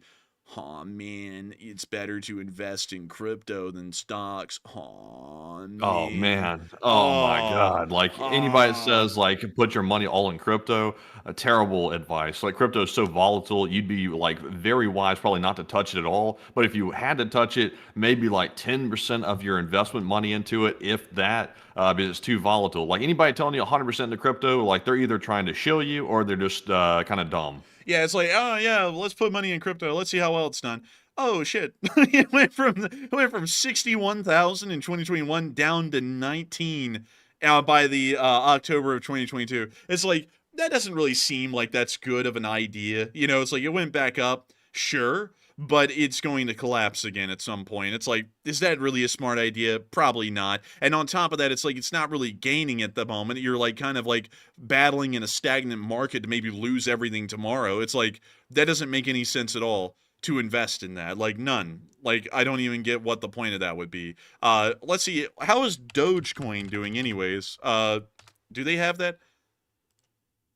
Man, Yes. Dogecoin. Look at that. Man, it was I think it was a less than $1 the whole time it's existed, but it's pretty low now. Well, Matthew, you're almost wrong. Haha, you see, it actually got up to 64 cents. Well, that's below $1. Well, Matthew, it sounds like you're wrong to me. To the moon, baby. But beyond that, you know one thing that is funny, though, is that right now the current value of Dogecoin is worth 2 rubles. Wait, no. Man, that's Actually, really it's worth crazy. 20. It's actually worth 20 rubles. So if someone says, I have a Dogecoin, in America they might be laughed at, like, like Jeff Bezos laughed, Doge, oh. But over there in Russia, blядь, he's rich, he has Dogecoin, he has the Shiba coin. Now, let me tell you all something. The reality, folks, the real money is in railroad stocks, and that's why we do Union Pacific, not now, but that's why we do Union Pacific stock prices, because, wow, look at that. Oh, damn. That's one day? Oh. Oh. They got beat. Oh, God. Well, the railroads, well, maybe folks, well, actually, they have been doing pretty good over long term, but, you know, if you're talking about, like, the last 5 years, there's, like, almost no difference. So, I don't know about putting money into the Union Pacific. Don't know specifically. Some people are saying, well, this is why you should retain it. But yeah, that's interesting. You know, Manny, I'm interested. What about CSX? Like, are they doing any good? Holy moly, dude, everyone has like been slammed today in the railroads. I don't know what's up with that. That is Interesting. kind of weird. But you know, real quick, back to Russia real quick. Not only is their bond market getting smashed, like you just showed that little piece of news right there from the Post, their construction industry, for some reason, is also getting smashed. One of the largest developers inside of Russia was down 9 points today, 9%, which is crazy. Like, it's a massive dip in the Russian construction industry. And apparently that's because the company and several other Russian construction companies are stripping their assets out to China, and also, I believe is Tajikistan, maybe? I think that's the other place, but definitely out to China. And I have no idea why they're doing that. Like, I'm really not aware of the reason why they'd be doing it, but it looks like Russian construction is also going down significantly, including the bonds as well. Yeah, it's a very interesting one, for sure. And it looks like the Russian economy is once again having one of those little miniature collapses in one sector of the economy that will start to once again cause a chain effect later on down the line. Also, I like this guy, man, who's like, what chart is this? And it literally has the name at the top. It's literally from a Moscow bank. It's like, how dumb can you be? It's literally up there. It's literally Moscow bank showing this. It's like, I don't get people sometimes with that. It's like they literally have the Russian financial info in front of them from Russia, and they're like, I don't even know where this is. Where the hell is it? It's like right in front of your face. Like, I don't know, read. But anyways, moving on out of Moscow and on down into the area of Ukraine, we have been able to hear that there was a very large air attack on Kyiv overnight. And while we usually don't cover these, we did get to see that there was a decent amount of damage that was caused by the Russian drone attack in this area. We were able to see that a high-rise was hit by falling debris. We were also able to hear the air defense activity over Kyiv.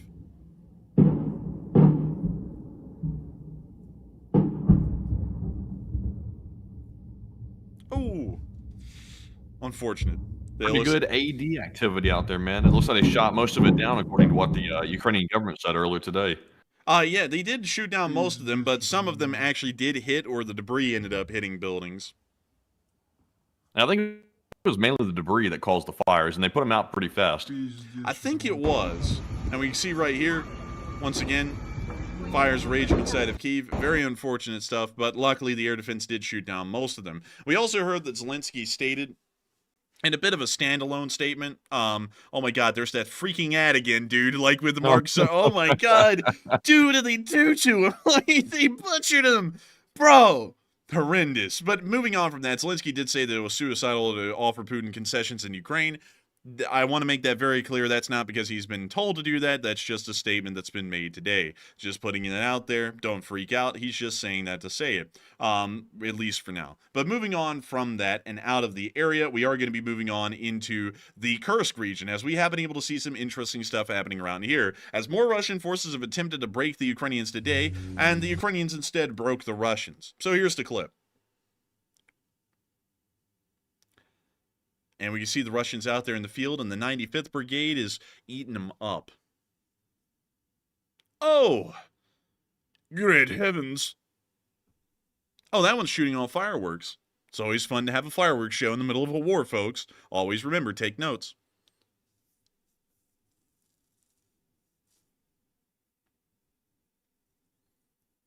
And we can see this drone coming in and slamming down. And we can see another one right here. Ooh! Absolutely smashing. Oh!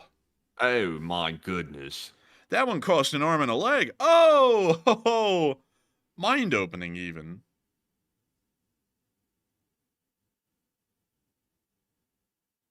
Oh, destroyed, they say.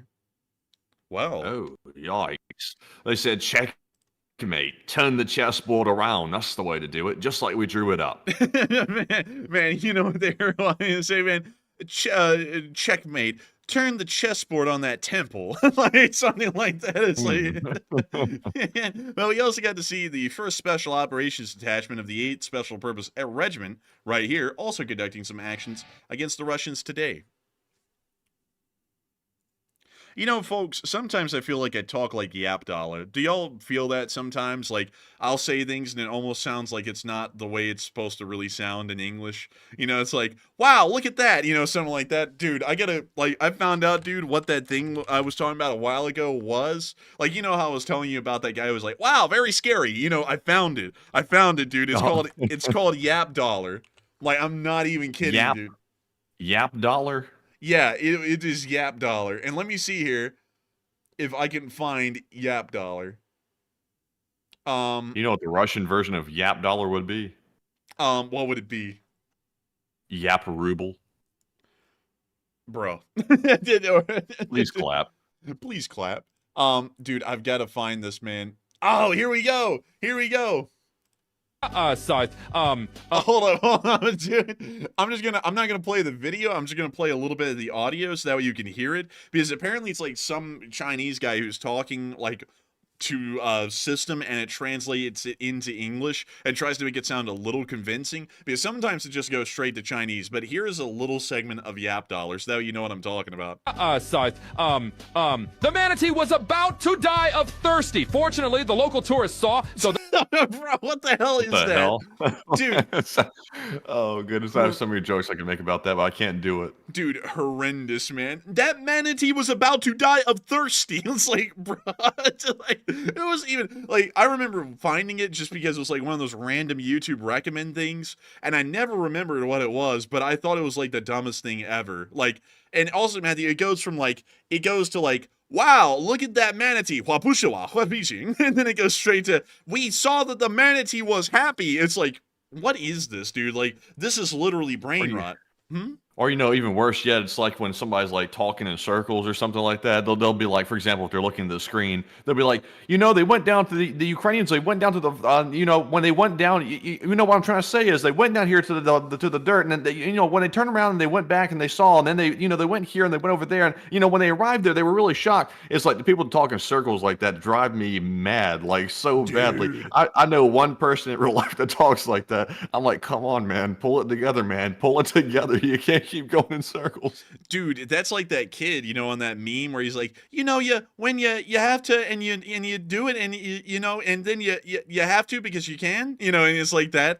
Like, dude, wait a minute, hang on, like man. that chicken from Chicken Little, or was it Chicken? Is it called Chicken Little? Wait, It's no, like the guy that goes, you have to, you know, that guy, yeah, that's him, yeah, dude, like, that's Yap Dollar, man. That's literally just Yap Dollar, like, in, like, 10 seconds right there. But anyways, moving on from that, here's an interesting clip of the Ukrainians laying down some fire from a martyr. We're going to be muting that now.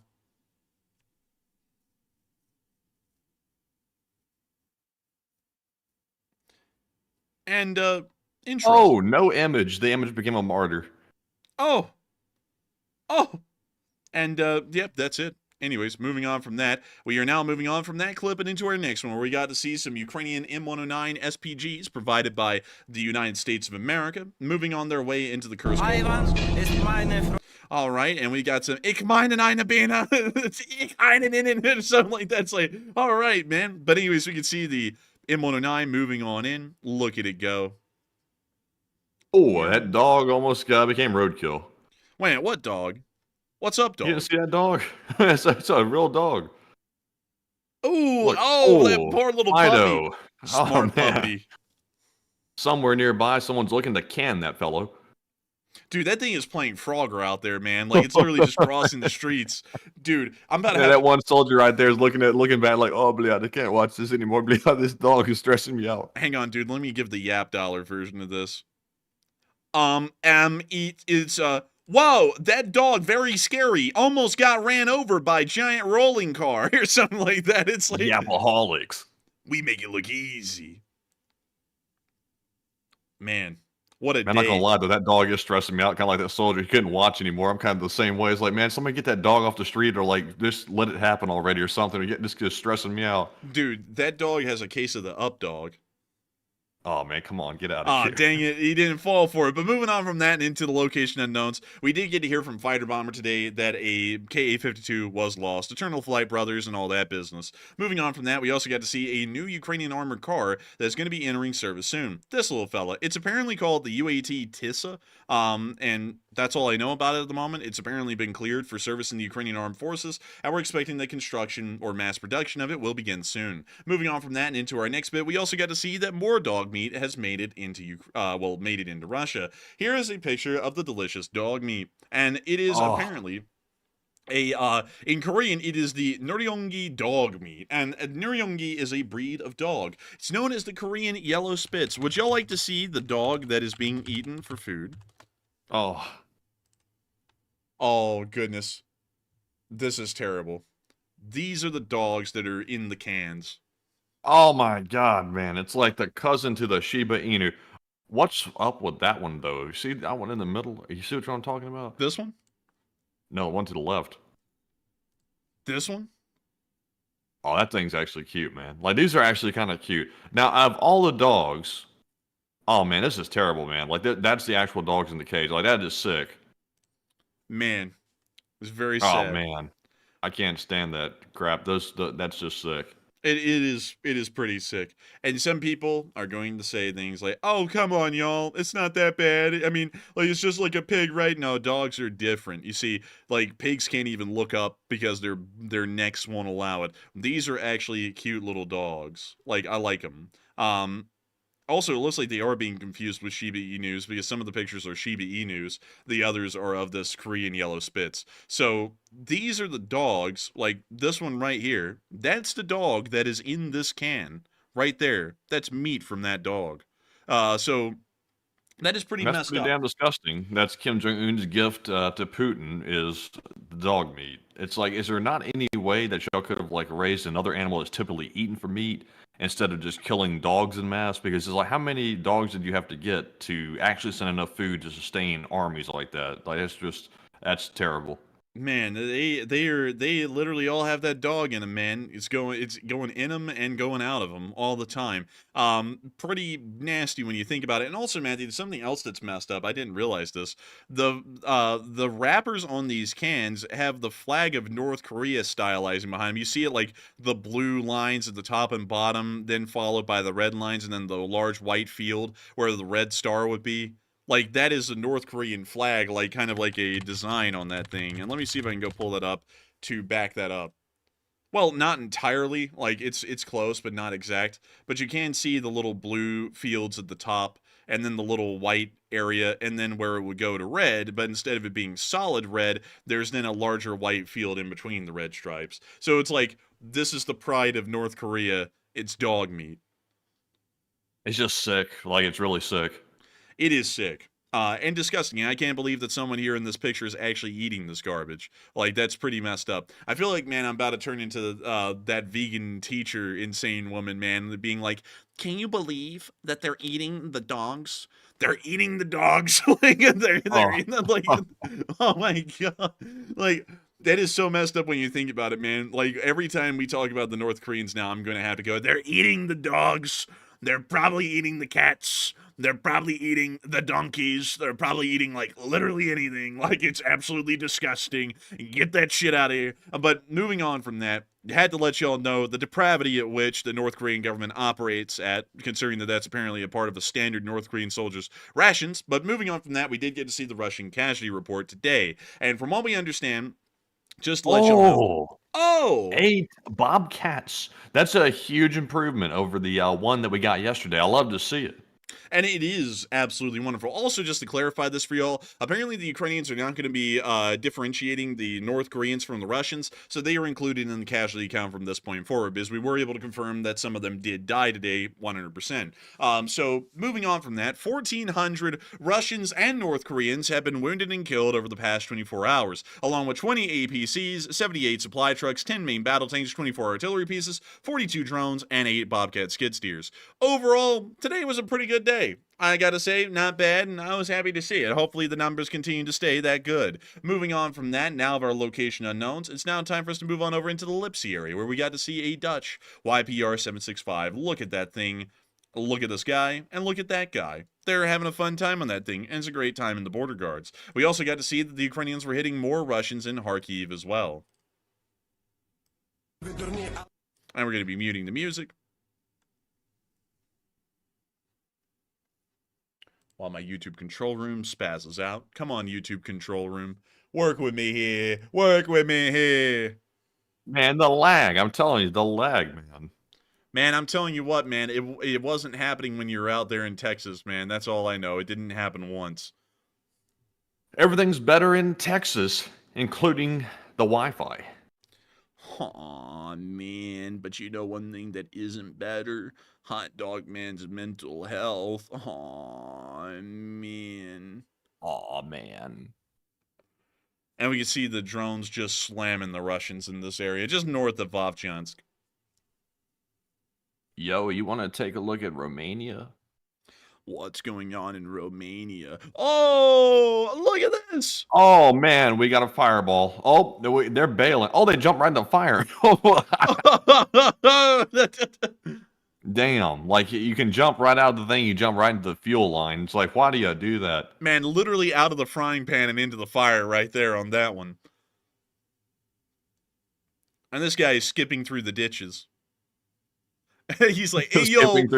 He's not tiptoeing through the tulips. He's jumping in the ditches. Dude, tiptoe by the window. And then, you know, that song, but he's like, tiptoe in the ditches with my ankles filled with shit. It's like, man, he's not having a fun time down there. Look at him. And now he's face down in it. But still, that's the end of the clip. Great to see the Atom unit doing amazing work. Meanwhile, up in the area around north of Sotuh, we were also able to see the Russians getting hit by the 92nd Assault Brigade, also called Achilles. And these certainly are finding those Russian Achilles heels. They're about to slam a toss launcher, guys. Check this out. Chat, are we cooked? Well, they're about to be.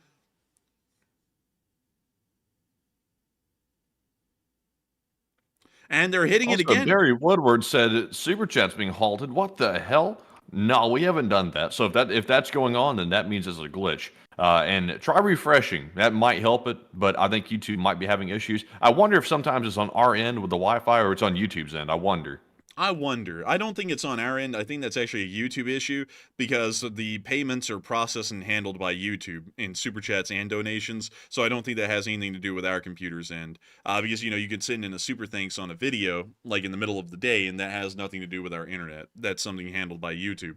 But moving on from that and down into the Siversk area, we were able to hear that the Russians did start to conduct a new offensive in this direction today, and it already is going poorly. The 54th Mechanized started to obliterate the Russian vehicles advancing through the fields in this area, and we're making sure to pretty much stop this Russian offensive dead in its tracks as soon as it began.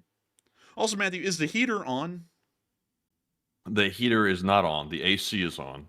Well, man, I'm telling you, it's toasty back here for some reason. Toasty, I tell you.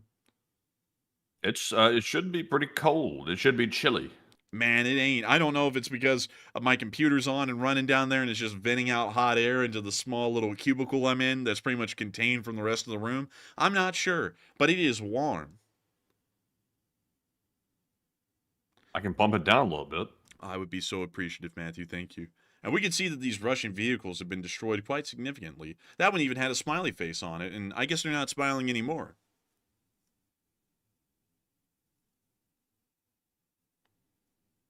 John Sobery said, "Take it off! Take it off!" I don't know what he's talking about. Also, what the hell is Richard talking about? I just saw on CNN that Ukrainian soldiers are feeding North Korean prisoners to dogs. Yeah, that doesn't sound like a violation of the Geneva Conventions, does it? Yeah, that sounds believable. CNN did not say that. And I think you got it backwards, buddy. They're feeding them to dogs. No, they're feeding dogs to them. That's the other way around. I think you got a little confused. I gotta tell you, I went into the room and I said, wow, that's a beautiful dog. And they said, that's what we're gonna eat. And I said, what the hell? That's not McDonald's. What the hell is that? That is not what I eat. They said, give it a try. They said it's tasty. Tastes like chicken. Shiba Inu. They said, wow, that's great. Give it a try. Give it a shot. Shiba Inu. Great dog. Delicious dog. I couldn't try it. Couldn't stomach it. Just nasty. I think everyone can agree in America, regardless of your stance, that eating dogs is not good. They're eating the dogs. Oh man, what the hell is this? This is some of that. What's that movie that guy created? Eyes Wide Shut. Name? Yeah, it's like that. Yeah, yeah, it's like, I don't know. But then we got to see the Ukrainians conducting immediate counterattacks in the 4th Brigade, knocking out Russian assault teams before they could make any more progress. Man, these Russians are all hyped up here in this trash pit on that dog. Man, they're down there. They're like, man, that dog was delicious, and I got that dog in me. yeah, you little shit. Like, you see the drone fly over. Oh, and they got a grenade thrown at him. Oh! And that one guy has tripped and slipped over the garbage. That's why you don't fill your trenches with garbage. Dude, they're climbing over each other. Look at them. It's like the rat races. Oh my God. Oh, Lord. I sat there and I watched him. I said, why are y'all running through the trenches like this? Just run like civilized people. They wouldn't run like civilized people. They wanted to run like Rosie O'Donnell, straight down the interstate. Now you see here that the Russians are... Oh, and there goes another grenade. It seems I think that one caught a little left field. Chad, are we cooked? It's just...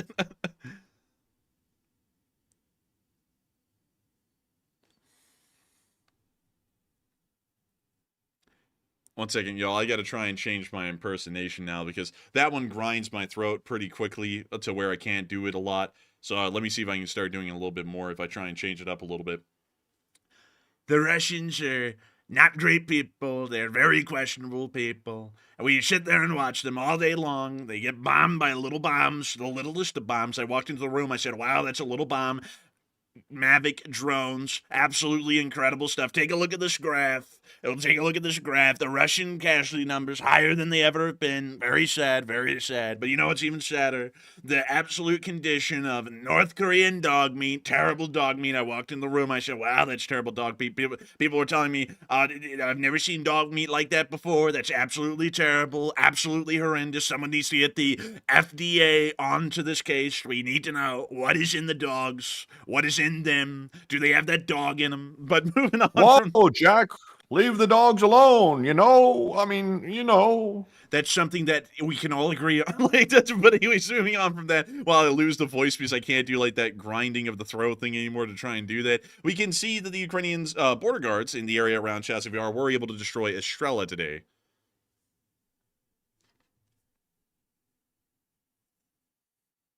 Also, let's see here. I'm seeing in the live chat some reports here that apparently Israel might be in some trouble right now. Let's see here. Trouble with triples? Let's see. So it looks like this is a piece of breaking news, folks. So while we're watching this footage here of the attacks on the Russians by the Ukrainians, apparently a short while ago, sirens were activated very close to the Negev Nuclear Research Center in Dimona, which is inside of southern Israel. And apparently it was a missile from Yemen that was intercepted. So it did not reach its target near the Negev Nuclear Research Center, which is, of course, where Israel does their nuclear research. But it did try to get there, and it was intercepted before it was able to hit. So that is a piece of breaking news right there. So I'm not sure if we're going to see a follow-up attack behind that one. It sounds like it was a singular missile that was launched and it was shot down. So very interesting to see only one ballistic missile launched, and that's kind of odd in itself. So I'm not sure what's going on with that, but apparently that is confirmed. That is very weird. I don't even know what to make of that at the moment, so I guess we'll wait for more news to come out before I try and make any sense of that at all, because right now there's nothing to really make of that one except for the fact that it happened. But moving on from that and into our next clip, we did get to see some Brazilian volunteers on patrol in Chasivyar. The Brazilians, great people. I like to go to Brazilian steakhouses. Absolutely great, absolutely delicious. A lot of people wonder, where are the steakhouses? Where do they go? I'm going to be bringing them back.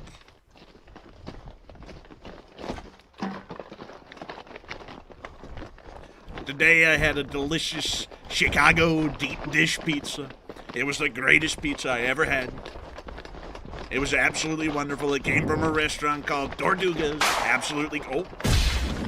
What the hell was that? Like, what was that, Sound like dude? some sound effects or something. That didn't even sound real. Dude, that didn't sound real. That sounded like a bop it or something. What was that?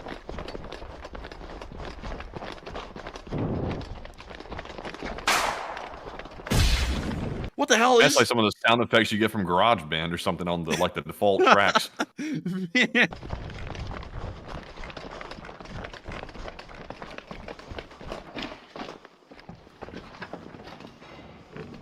We now see that they made it into the next building.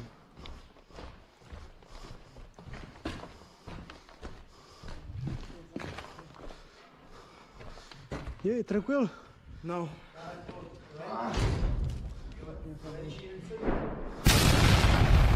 Those are fake added sound effects. Like...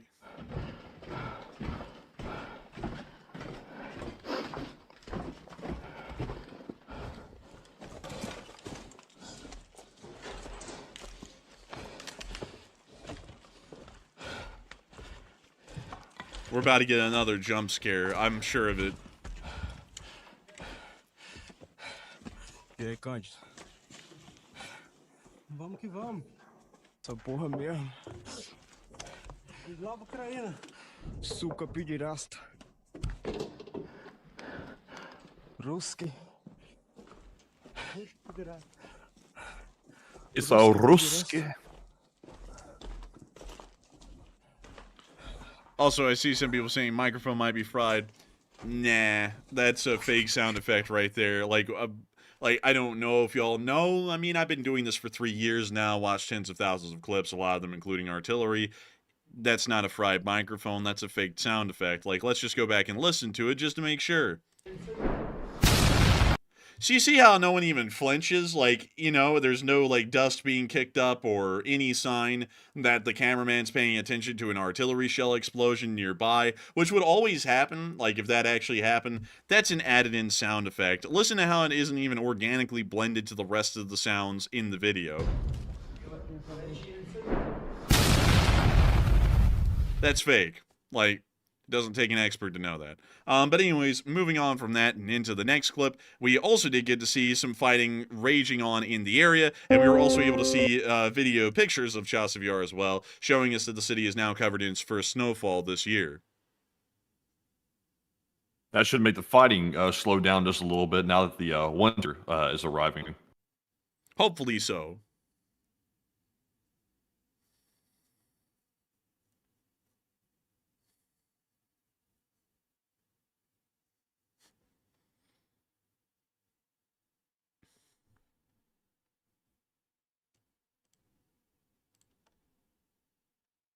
Also, folks, real quick, I saw someone said in the live chat, MRSA. That stands for Make Russia Small Again. I saw some people getting confused because I asked the people in the short video today to put that in the comments if you made it to the end of the video. And then I realized after the fact, I'm like, huh, that's actually MRSA, which is a deadly virus or something like that, which actually shows up in hospitals from time to time. And some people were saying, what the hell are y'all doing calling out a deadly illness in the comments so much? So it's unfortunate that Make Russia Small Again comes out to a deadly virus like that, but it does mean Make Russia Small Again, just to clear that up.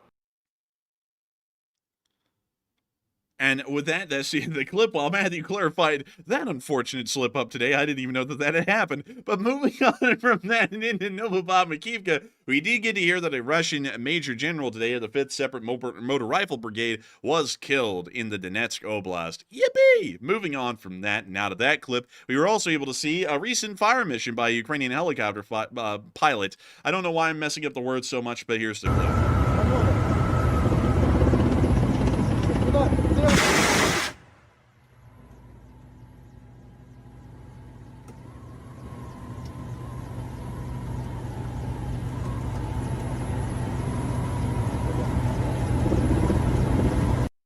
And that's the end of the clip right there, but very interesting to see that little helicopter fire support mission. Moving on from that and into our next clip, we also get to see the 110th Brigade destroying more Russian forces in the Pokrovsk direction. We are now back to copyrighted music and having to mute it.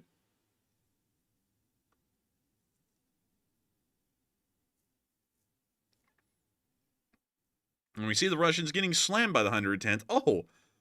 Oh, bro, that guy just dropped. Like he was just having a little bit of a dropsy moment.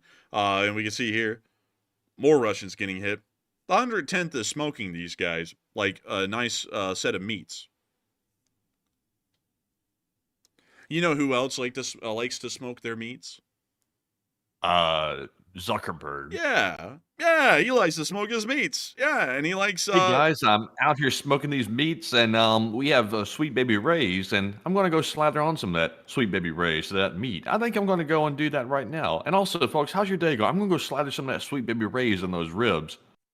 Man, he was into that Sweet Baby Ray's. I don't know if he was trying to like help out their company or what, but he would not stop talking about it, man. Oh. Oh.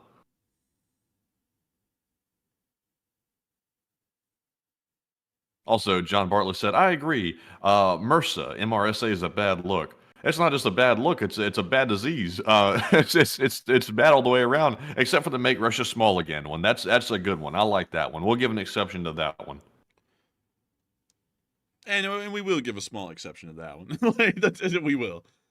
Oh, and we can see the FPV drone slam right down to that Russian column. Holy moly. And another one. Oh, a nice little small fire coming from the side of that Buhanka pickup there. That's like a, like an oil derrick, when they light the little, like pilot light or whatever for the oil to burn off. It's like that right on the side of the truck. Man, I tell you, man. Someone said in the live chat, they said they sell Sweet Baby Ray's right here in prison.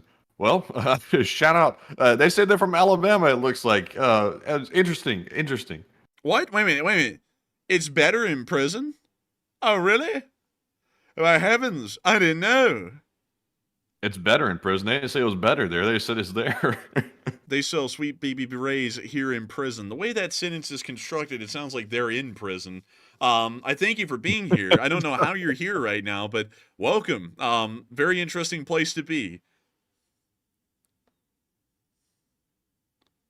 Better watch that phone closely. Some guy's going to walk up and be like, put the phone down. I'm feeling romantical. Man, you're going to hear someone go, you better put those lips against my hot mouth. I'm feeling romantical. It's like, oh, God. Oh, man. Oh, goodness, man. What the hell? I don't know what that comment is in the chat. Do you see that one? I think you're going to have to take a rain check on Jack, that one. Whoa. That one's crazy. Easy, buddy. Easy. And we see another Buhanka getting hit.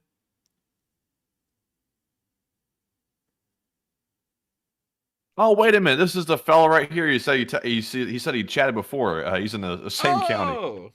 Very interesting. I think I do remember you, by the way. I think I remember you asking last time, saying, "Wait a minute, you're in the pen right here in Alabama?" And he said, "Yeah, right here in Alabama." I said, "Oh, that's interesting. How do you have a phone?" And then he went kind of silent. So good luck with the phone thing. I think that these days, honestly, from what I've heard in Alabama prisons and jails, from the little bit I know, just because I was involved in the legal field for a while, not that I'm familiar with the prisons, but apparently you can have your phone and they're not too strict on that anymore. Like you can just put it under your pillow or something and they probably won't check. That's interesting. Just a piece of news about prison in case anybody was wondering. If you go there, you can have your phone out a little bit. And as governor, I'm going to be building another 50 prisons or something like that. It's like, yeah, it's like, let's go, Alabama. Yeah. Also, it said Alabama gives tablets. I hacked it. Now, I did not know that Alabama was giving out tablets in the pen. Like, I did not know that. That's like, I've never heard that, actually. That's very interesting. Okay, welcome to prison. You get your issued uniform, and don't forget your tablet. You can't go a day without Fruit Ninja, am I right? And then we also have the toothbrush. Remember, don't make it into a shank. And we also have the toothpaste. Like, it's like, all right, I guess the tablet's standard issue now. Dang, I mean, like, Alabama prisons may be crumbling, but that tablet do be fire. Like, that is interesting. But moving on from that, though, and into our next clip a little bit further down towards Donetsk, we were also able to see a Ukrainian Su-25 on an air support mission. That almost sounded like, I like 'em big, I like 'em chunky. That almost sounded like that, man. Pretty close. Man, they call this a dirty bomb. It's so dirty. Man. That thing is pretty dirty. I haven't seen one that's in this bad a shape for a while, man. They're dropping literal garbage on the Russians at this point.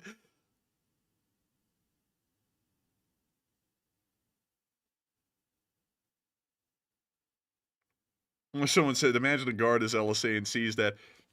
Why? I would bet you money someone is, and they're about to start doing like a check. Like, hey, wait a minute, who's on there? That could be an embarrassment for the state of Alabama. Oh man. And so that would be interesting if the LSA turned into a prison gang. Like, people start repping the LSA a little bit more seriously, a little bit more vigorously, you know what I mean? Like in the block.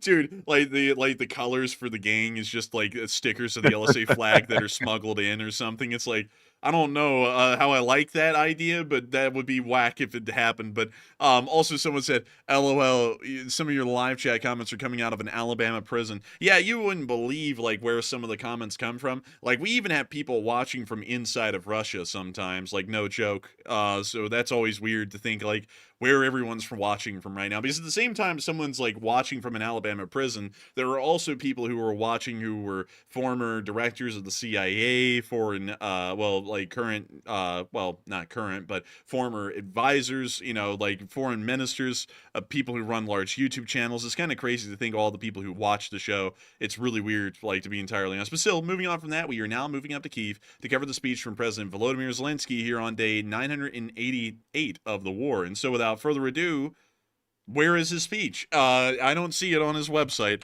So let me go around and look.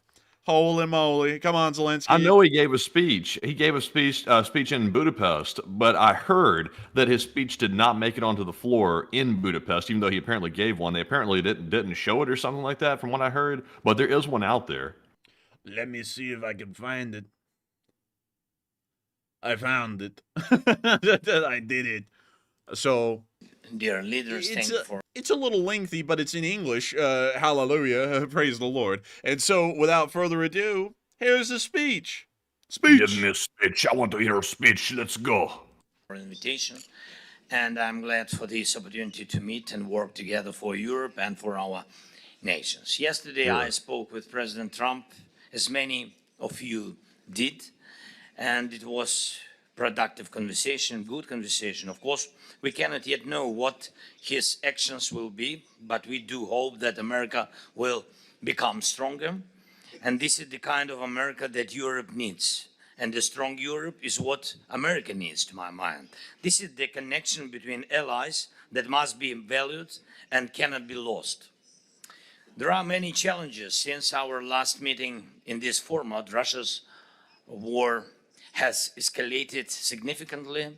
and it was Russia that caused this escalation. North Korea is now, in effect, waging war in Europe. North Korean soldiers are attempting to kill our people on European soil. Since the European Political Community Summit in UK in July, there has been much talk about the need to yield to Putin, to back down, to make some concessions.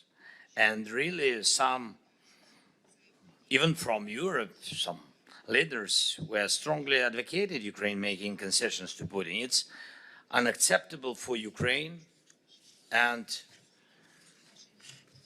unacceptable for all Europe.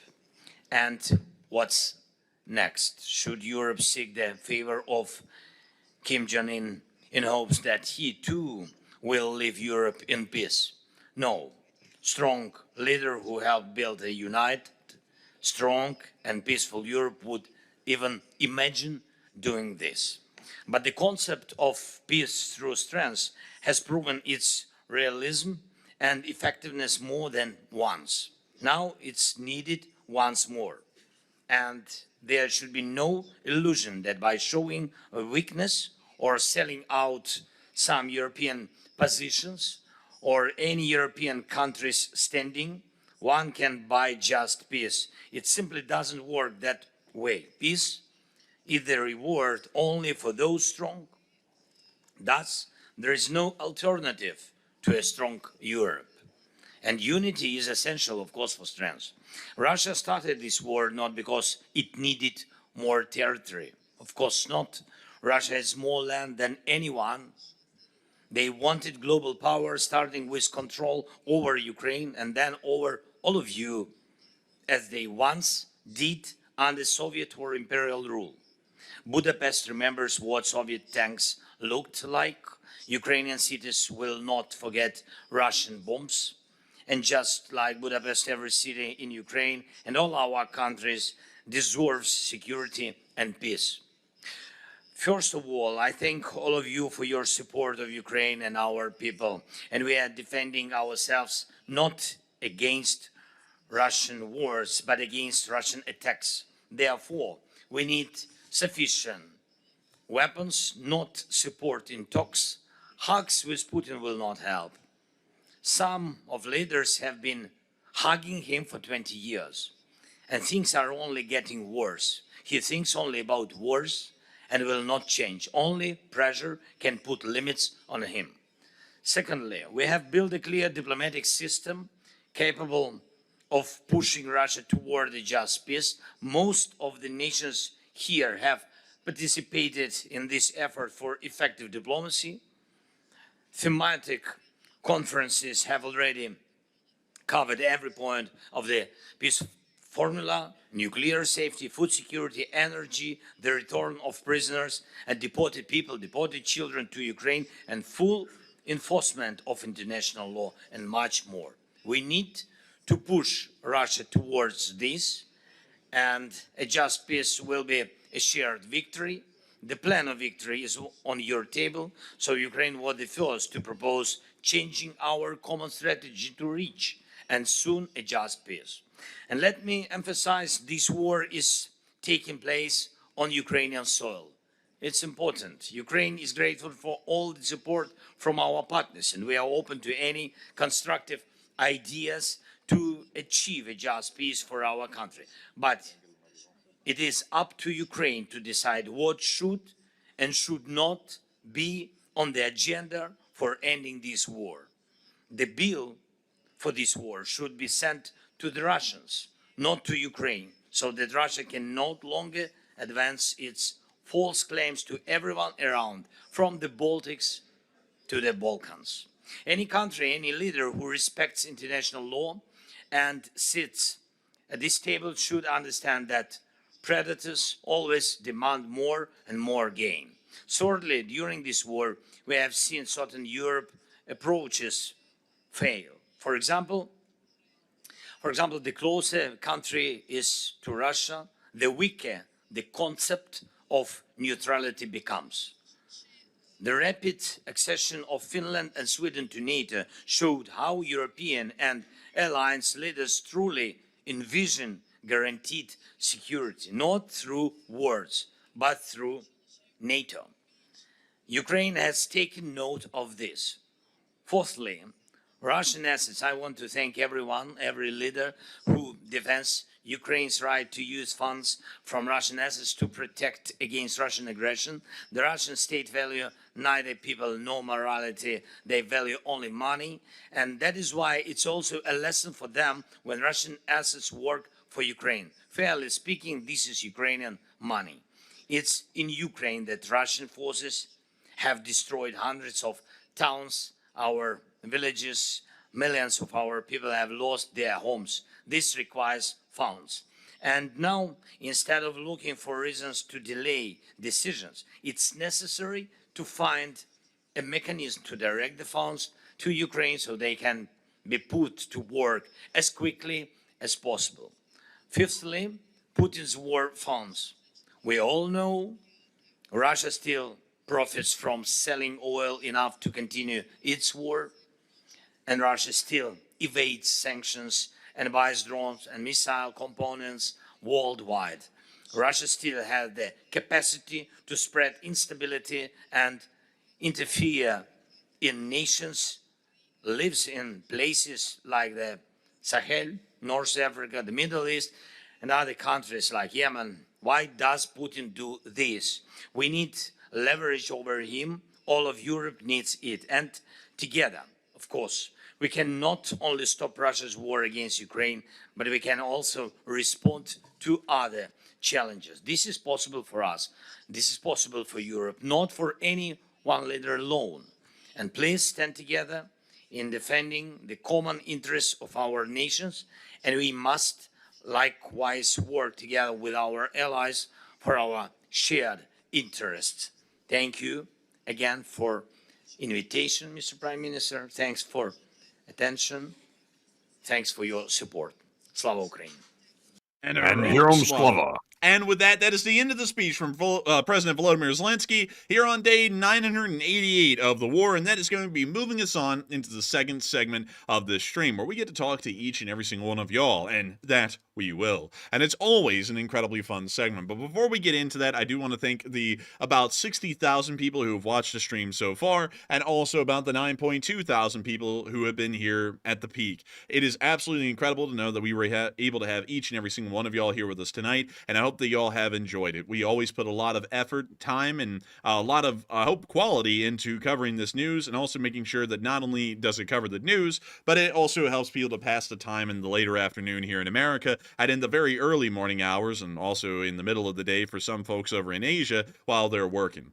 We always thank everyone so much for watching. There's still a lot to go, so make sure to stick around. But if you have enjoyed so far, please do make sure to hit that subscribe button, and boy howdy, have many of y'all have. We have gained, I think, about 700 subscribers today, so there has been a lot of new people who have joined the LSA today, and if you would like to be one of those people, please do. The Lee Spring Army continues to grow stronger and larger each and every single day in support of Western American interests around the globe. And so with that, we are now on into the next segment. So what do we got, Matthew?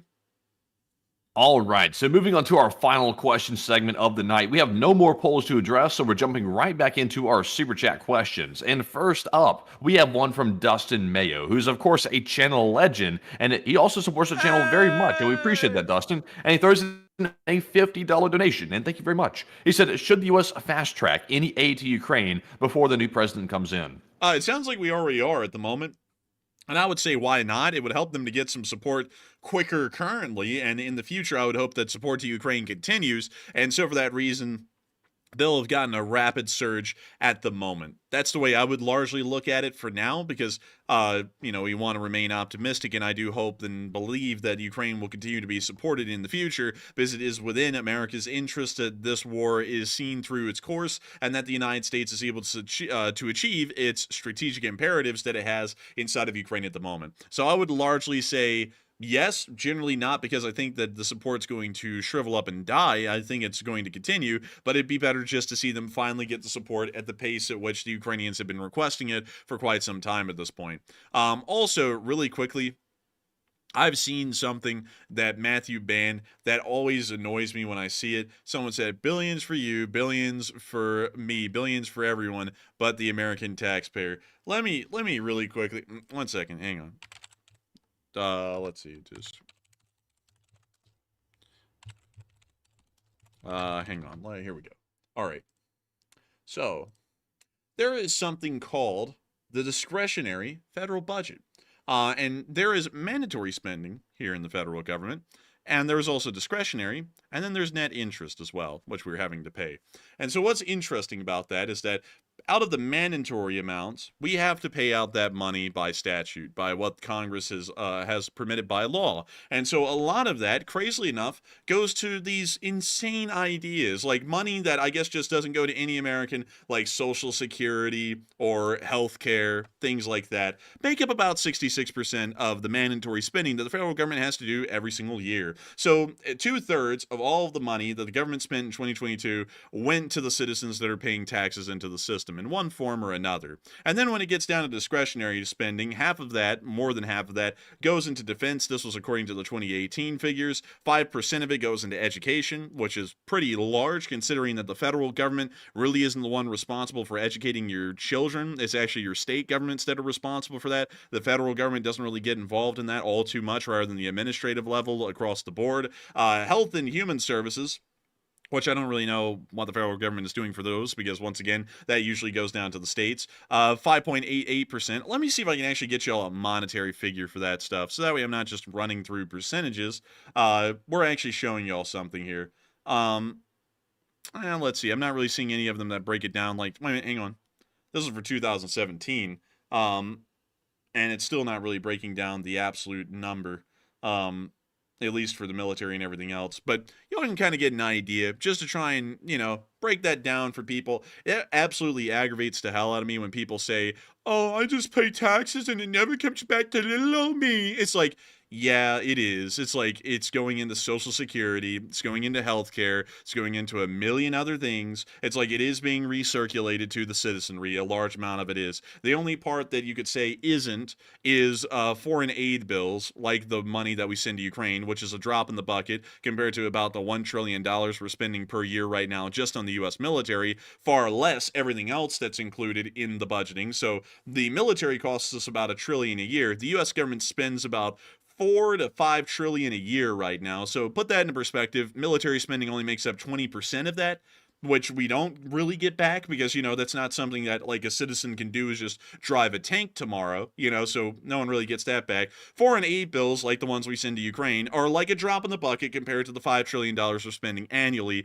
on everything that we're buying right now, or recirculating the tax money on or lending for. So it's really stupid when people say, oh, look, Ukraine got another $6 billion, but I'm just sitting here with nothing to show for it. It's like, come on, man, grow up. Like, go look at the damn spending and the discretionary, non-discretionary budgeting just in the federal government, and then go look at your state and stop whining, because that's an absolutely dumb take. Like, yeah, maybe it's not. If you really look at it, really closely, like even the Ukraine aid bills actually end up benefiting the taxpayer after all. And it doesn't seem like that on its face, but once you realize that we're sending Ukraine the equipment that we currently have, which is the equipment that was going to be due for replacement at some point, and we're simply sending that over to Ukraine, and we're writing that off as the expenditures. When we say, like, for example, like $6 billion in aid, that's really mostly $6 billion in equipment that we've already had in our stocks. We send those over to Ukraine, and then we repurchase new equipment to replenish our depleted stockpiles. And of course, that is money being spent with the domestic defense contractors here in the United States, including General Dynamics, as well as Northrop Grumman, Lockheed Martin, all the big ones. That creates jobs. It also keeps the economy flowing and running. And also, one other point as well. I saw someone saying something about the war machine a moment ago. They're saying, do you think that with a new administration and a new foreign policy, is the war machine going to stop? The truth is this, folks. This is the sort of a reality that nobody really wants to accept, but it is a reality. There are major defense contractors in the United States that have to sell equipment, or otherwise they will go bankrupt and they will start having financial difficulty.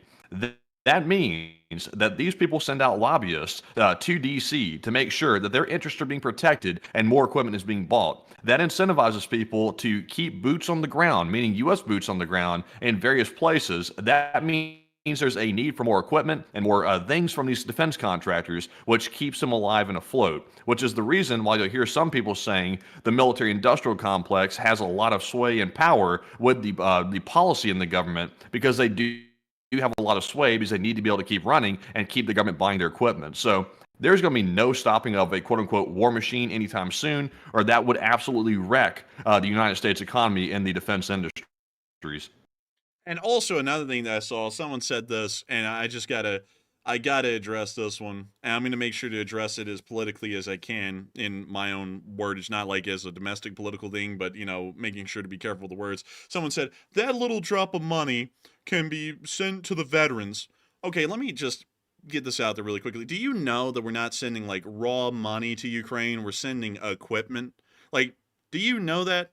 Like, when we say we're sending $6 billion to Ukraine, we're not loading up pallets with dollar bills and then flying them over to Ukraine and just dropping it off. Like, it's a tank. Like, yeah, that would be great if we gave that money to the veterans, but the money is a physical, tangible item. Like, we're not giving the veterans come in and we go, oh yeah, you got joint pain? Yeah, instead of giving you actual like treatment for that, we're going to give you this old M113 APC that ought to fix your old knees. Like, it's like, what the hell's the point? Like, if you want the Veterans Affairs to be taken care of better, the money that's going to Ukraine is like magic money. It's assets that we're sending that will not be used otherwise elsewhere, so it gets a second life overseas. That's what we're doing. Like, it's not raw money. If you want more money for the VA, just say you want more money for the VA, like actual cash. Like, the stuff we're giving to Ukraine isn't even the same thing. It's not hard cash. It's assets that are valued at that amount. Like, we're not saying, here's money, Ukraine. We're going, okay, we're going to give you $6 billion of old equipment we're not using and we're replacing right now. So here's the stuff. That's what we do. So I hope that addresses that well, because I get so tired of hearing that dried up, worn out argument that we could be feeding the hungry, housing the homeless, and paying the veterans with the money that's going to Ukraine, because it's not literal money. It's physical assets that we can literally get no value out of. There isn't a massive market out there, y'all, for just old tanks and APCs and artillery shells. Like, there isn't just like a group of people going, oh yeah, I'd like to get myself an Excalibur artillery shell. Well, why not? Like, yeah, I'll buy it. What are you selling it for? No one's doing that. We literally have to give that stuff away when it gets old. So we give it away to our allies or people that we're supporting in conflicts around the world. Ukraine's one of them. If it wasn't them, it would be someone else. We would be giving it to the SDF in Syria or somewhere else, because guess what? Once you put that money into a tank or an APC, really no resale value there. It's not like a used car. Like, there isn't just a used tank lot out there that's going to be buying your tanks. So that's the difference. Like, so like it just annoys the hell out of me to hear the same old points, because they don't make any sense. Like, if you actually know what's going on, it's like, how does that work? Like, I don't know. But with that, and also Brian said an actual veteran will tell you we're doing fine. Like, that's what I've generally heard. Like, I remembered a veteran when I was growing up that lived down the street from me, passed away a while ago, but he served in Vietnam. He had Parkinson's disease, so he had the tremors and everything, and the VA paid for him to have a lot bought and a brand new one-story house built on it that was handicap accessible just for him. Like, I remember that. And I was like, wow. I was like, dang. I was like, the VA is like taking care of you. And he said, oh yeah. He was like, the VA, like, some people kind of overhype it a lot. Like, the VA actually takes care of me pretty fine. Like, I don't know about other people. Maybe other people aren't taken care of. But in my case, they haven't ever dropped the ball on me that much at all. And I was like, oh, well, I was like, dang, I didn't know that. Because, like, whenever you hear it on the public end, like, everyone acts like the VA literally just spits in people's faces. And then the other thing, like, and I'm saying this just to like ground things in reality. The VA in some instances is kind of like an insurance company. And for folks who may or may not know, insurance in the privatized world is always going to find reasons to deny you the policy. Like, for example, let's say this, like, just to put this out there, because some people are going to say, well, those people aren't fighting and dying for the country. Let's say this guy ran into a burning building to save some children, right? And so he saves the children, but he dies later from complications from smoke inhalation. And so this guy died a hero practically. He gave his life in the service of other people and saved their lives at the cost of his own. So that puts it almost in the same metric. An insurance company will sit there and say something along the lines of, that doesn't really seem like a natural death to us. Sounds more like a suicide. I think we might deny the policy there and the payout, just so that way they don't have to pay. And some people think when the VA does it, oh, look how jacked up that is. But in reality, it usually, from what I can hear, is a little bit more lenient than what a private insurance provider would be, because private insurance providers do not care, and they will make sure that they find ways not to pay out at all. So, like, while the VA can be improved, and I do believe it needs to be improved, I feel like a lot of the hubbub there, it just sounds like sometimes people are just trying to find something with that. Like, I get it as well, like, it needs improvements, but at the same time, like, just making it sound like that is the one thing, like everything has to be funneled into that. It's like it's doing okay, needs improvement, but it's not like it's the end of the world kind of a scenario here. That would be my take on that. If I was president, I would be working on it. I'll be trying to fix it and make sure that there are more things provided, because of course a lot of people aren't re-enlisting because they hear the stories about how bad the service is and then how bad the VA is afterwards. So obviously we'd be trying to improve it just for recruitment reasons alone, and also for the quality of life for the folks who did serve. But at the same time, like, you know, saying all the money in raw assets that's going to Ukraine, we ought to be giving the tanks to the veterans instead, that doesn't really make a lot of sense, and it doesn't really stand up that well when you think about it. But anyways, And also, you know, it's also silly on another front, because forget the fact that, of course, sending money to Ukraine, not really sending money, like I said before, we're sending equipment, and then reinvesting that money and buying equipment to replenish our stockpiles. That's obviously helping us out. It creates jobs and does all that stuff. But even putting that aside for a minute, when we sit there and we actually help Ukraine out, we're investing in our defense into the future by preventing countries like Russia from going in and invading sovereign countries, which could easily have a domino effect into other countries as well around the region. And the people that say, oh, we shouldn't send any money to fight these foreign wars, it's like, what are we going to do? Let countries like China take over Taiwan, let Russia take over Ukraine, let Iran attack and destroy Israel, and eventually all the Axis powers around the world will gain so much land and so much power that they start steamrolling through Europe, let's say. What are we going to do then? We're going to be in a much worse position then than if we simply spent the money up front to try to prevent things like that from happening. I just don't understand the argument at all. It really makes no sense. yeah, and also another thing, like, I'm always a big person on history. I don't know if a lot of people know this, but we've come a long way in dealing with veterans over just 1 century. Like, at the end of World War I, y'all know what the veterans of World War I got in this country? Not a damn thing. They were told, here's your last month's pay, go home. And that was it. Like, there was no help for those guys or anything. They were like, you got shell shock, tough on you, go home. That was it. No one gave a damn. No one gave a shit. And over the course of a century, we've gotten to the point that the VA's got problems, but we've come a long way from where we were. Like, I like to look at things positively, and it's doing well. You know, everything can always be better, but it's doing fine for what it is. And it seems like a lot of people in the chat who are veterans are agreeing with me that a lot of the times that stuff's made up. And that's something that has been kind of annoying to me for a little bit, because we ran into a guy whose entire shtick, his spiel was, why in the hell do we need to be giving money to the damn Amtrak and Ukraine and you know, like the damn interstates, when we could just give it to the veterans? And I was like, dude, like, this is one of the goofiest takes. Like, it's like, I respect veterans like everyone does, and I do believe that the government should help them out after their service with a whole bunch of things. Like, they're owed that. They serve the country. But at the same time, it's like, that doesn't mean that trumps everything, and literally the only purpose of the government is to just give money to veterans. Like that's my philosophy on that. Like, for example, like, if you sit there and you're a hero of the town, like I'm talking about, and you save some children from a burning building, it doesn't become the city's entire purpose to just funnel money into your pocket for the rest of your life because you did that. Like, it was great. You're, of course, going to be, you know, rewarded in the meantime, but that doesn't mean that it's a literal, like, flowing river of money for the rest of your life and then your children's life because of that. You know, like, that's what I have to say. Like, that's my take on that. I don't know if that's a controversial one or not, but that annoyed me when I heard it, especially with, like, let's just drop all of America's interests and drop the ball on literally everything in America, everything around the world, just for this one thing. Like, it's like that, like, stupid kind of identity politics things where it's like, nothing else matters but this one topic. It's like, there's like a whole other world going on out here, right? There's like the United States still has to support our interests around the world. We have to keep the interstates up. We have to keep the airports up. We have to be able to make sure that there's enough doctors and pilots and air traffic controllers that generally are licensed or have some sort of oversight by the federal government. We have to make sure the food's safe. We have to make sure that the trains run on time. Like, there's a million things that the government is doing. It's not just doing one thing. Like, I'm not going to be the clown that says I like trains, so the whole purpose of the federal government is to just give money to Amtrak and just screw everyone else. Like, that would be stupid. The government has a whole bunch of things that it's administrating. All of them aren't perfect. Most of them aren't great, but it still has a load of things to do, and it's stupid to get like centrally minded on just one topic. That's what I would have to say. But with that, also, Jay Bagwell said something, and I gotta hit on that one, Matthew, because this one's true, and I know it because there are some people that we've personally known that do this. Jay Bagwell said, "As a vet myself, there is nothing worse than a vet who spends 24/7 trashing the VA. There are so many vets scamming the system; it's sickening. Billions wasted yearly."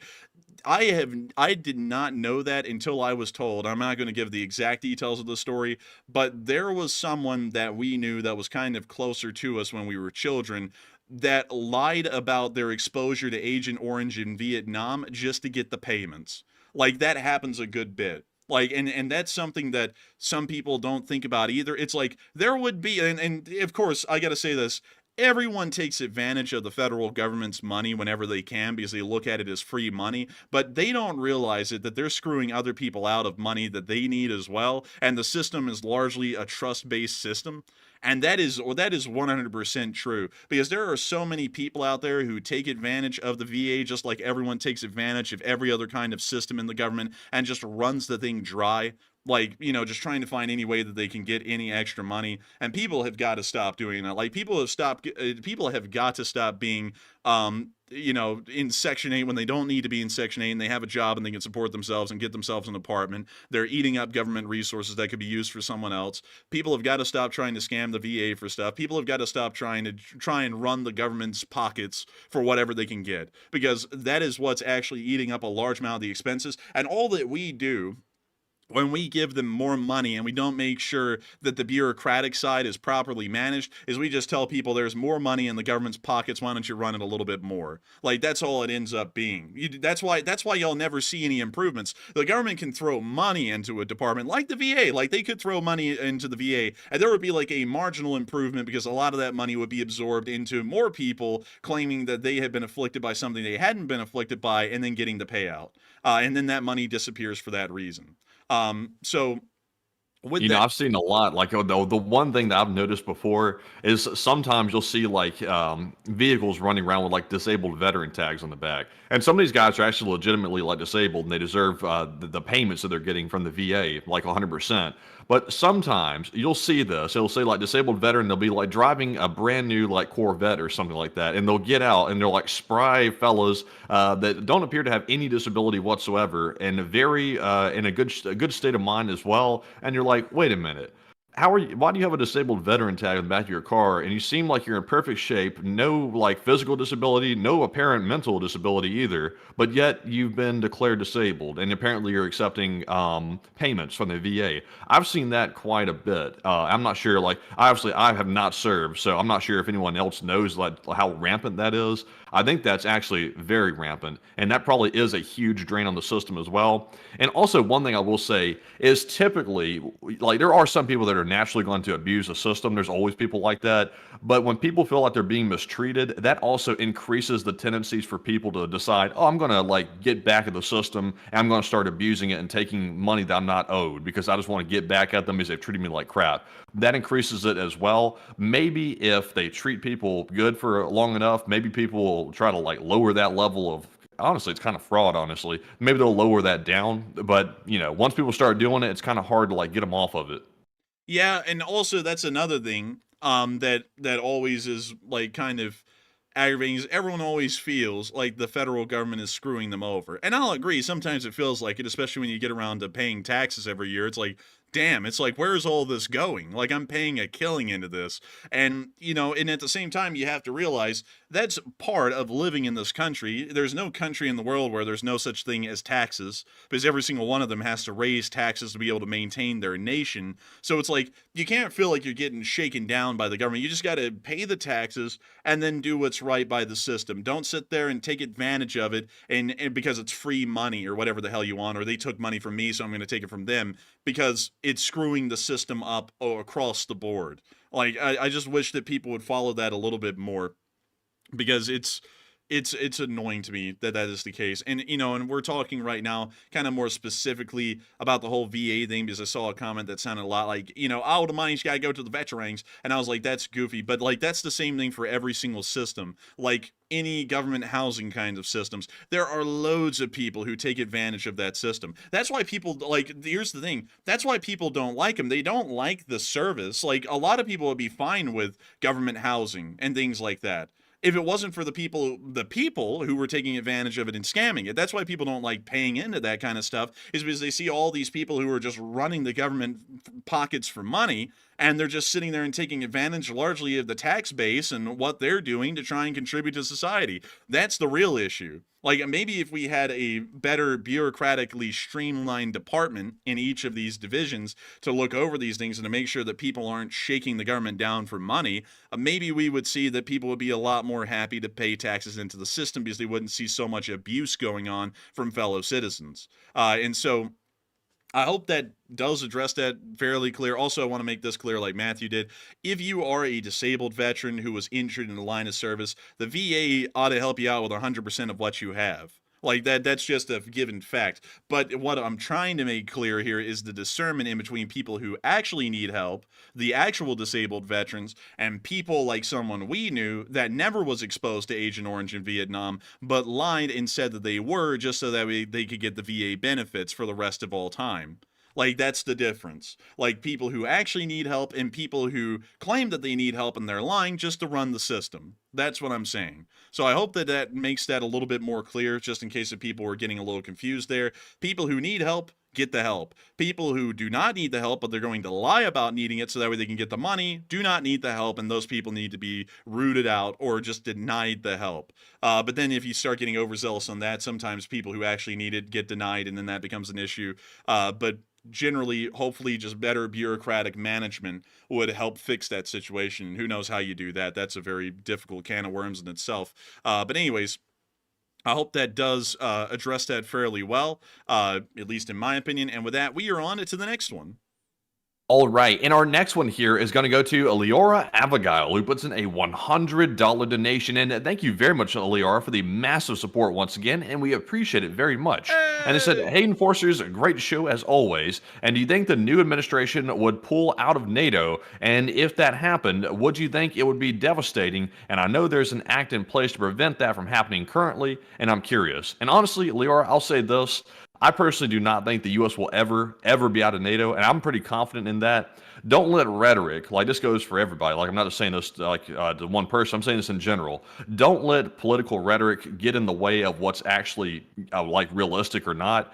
We cannot simply just pull out of NATO, because that would leave us without any actual allies by treaty, which would be horrifically bad for the United States. And also, a large amount of our like foreign policy power is derived through our NATO leadership. That's the way we exact a lot of our foreign policy, is being able to have a little bit of financial sway over our allies, which are in the NATO alliance. And if we just pulled out of that, we would be basically voluntarily giving up all of our power over our allies, which is something that the next guy is definitely not going to do. He's not going to give up control over those countries. In fact, he'd probably try to increase control based on what I've seen. So I don't think we'll ever do it. And if it were to happen, I would agree. It would be very devastating. And that's why it probably will never happen. But Enforcer, what say you? I would have to say, in my opinion, I do not think we're going to be out of NATO. Now, that is something that was kind of floated around, but I'll say this. I don't think it was serious per se. Like, I'll explain how I took it back when that was being said. It was trying to scare pretty much everyone into upping their spending. Now, here's something that I never got with like the wordage with that, is that let me see, what was the wordage back in the day, man? It was something like they all have to pay their fair share because we're paying too much into it, when that's not how it works at all. It's actually just countries meeting a certain amount of GDP spending per capita to meet Yeah, the I think you minimum. misunderstood the spend. Yeah, I mean, you misunderstood the spending guideline. It's a guideline. And I think I was actually mixed up on that as well. I simply went based on what was being said at the moment, which I didn't actually investigate it. But we investigated it further, and what is it? The 2% or 3%? What's the percentage 2%. again? Yeah, the 2% is a guideline. That's not a requirement, but everybody in NATO is supposed to meet the 2% spending guideline. That's spending on their own military. That's not like putting that into a pot or something like that. So when it's ever said like they need to pay their fair share, they're not actually paying a fair share. They're simply bolstering their own military for the common defense of the alliance. So it's a bit of a misstatement to pretend like they're paying into something, because that's not actually the way it works. Yeah, that is not the way it works. That was something that was said a lot back in the day. And back in the day, I'll be entirely honest, I did not really look into it that much until about 2019. So when I first initially heard that, I was like, dang, sounds like we're being, like, we're being shaken down. And then when you look into it, it's like we're not. And not only that, the 2% requirement isn't a requirement, it's a recommendation. So it's something that you're supposed to be striving for, but you don't have to meet it. And you can far exceed it as well. It doesn't have to be exactly 2%. I don't think we're going to be leaving NATO. I think that was regardless of how it was misunderstood, I think it was generally a scare tactic to try and make every country bump up their spending to above 2%.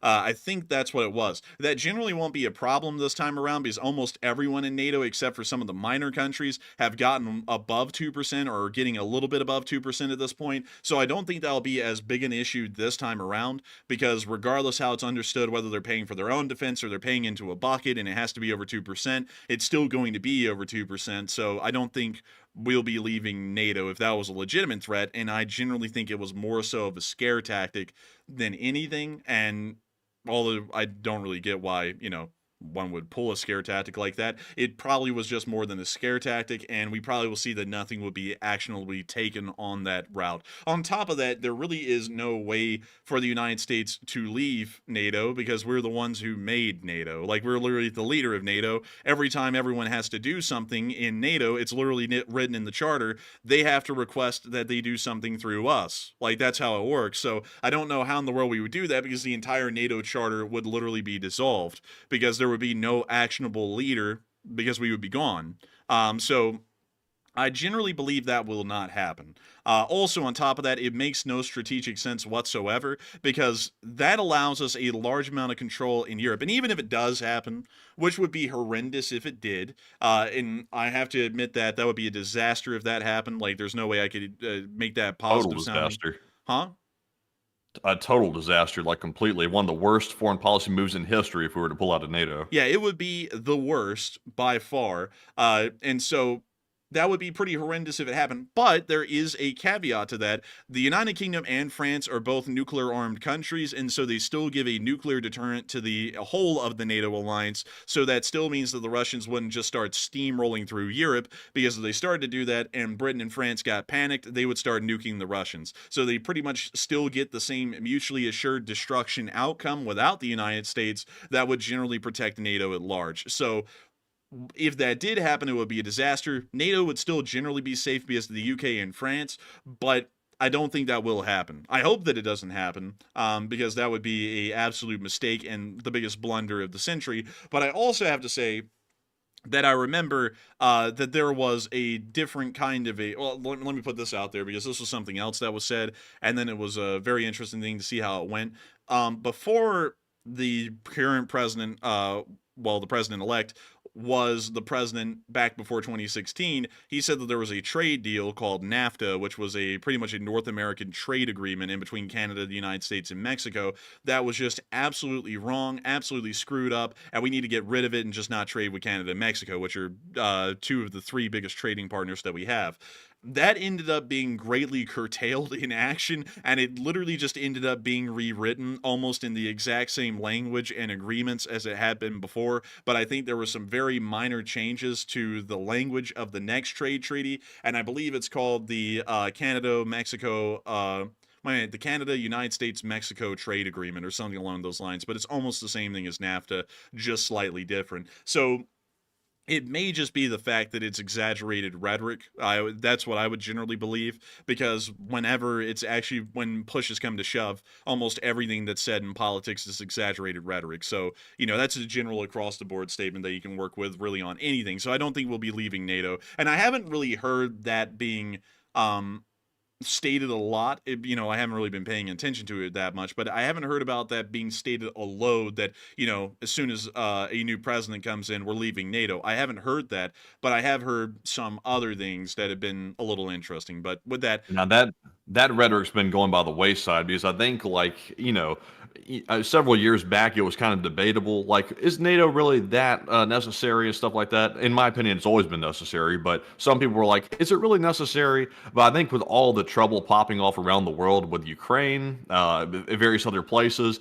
it's becoming very apparent why NATO was created in the first place. And I think that talk about abolishing it or trying to get out of it has totally gone by the wayside based on what I've been hearing, because it's really hard to make an argument we should abolish or get out of the most important defensive alliance in the world in the midst of basically the throes of the beginnings of World War III. That would be a very hard argument to make, and I think that's why we're not hearing that rhetoric very much anymore. I think that is the case, to be entirely honest. I don't think we're ever going to leave NATO. And also on top of that, there's been this thing going around. I don't even know how to explain this one. But it's some sort of like a pamphlet or something like that, where it's supposed to be like the outline of things that are going to happen.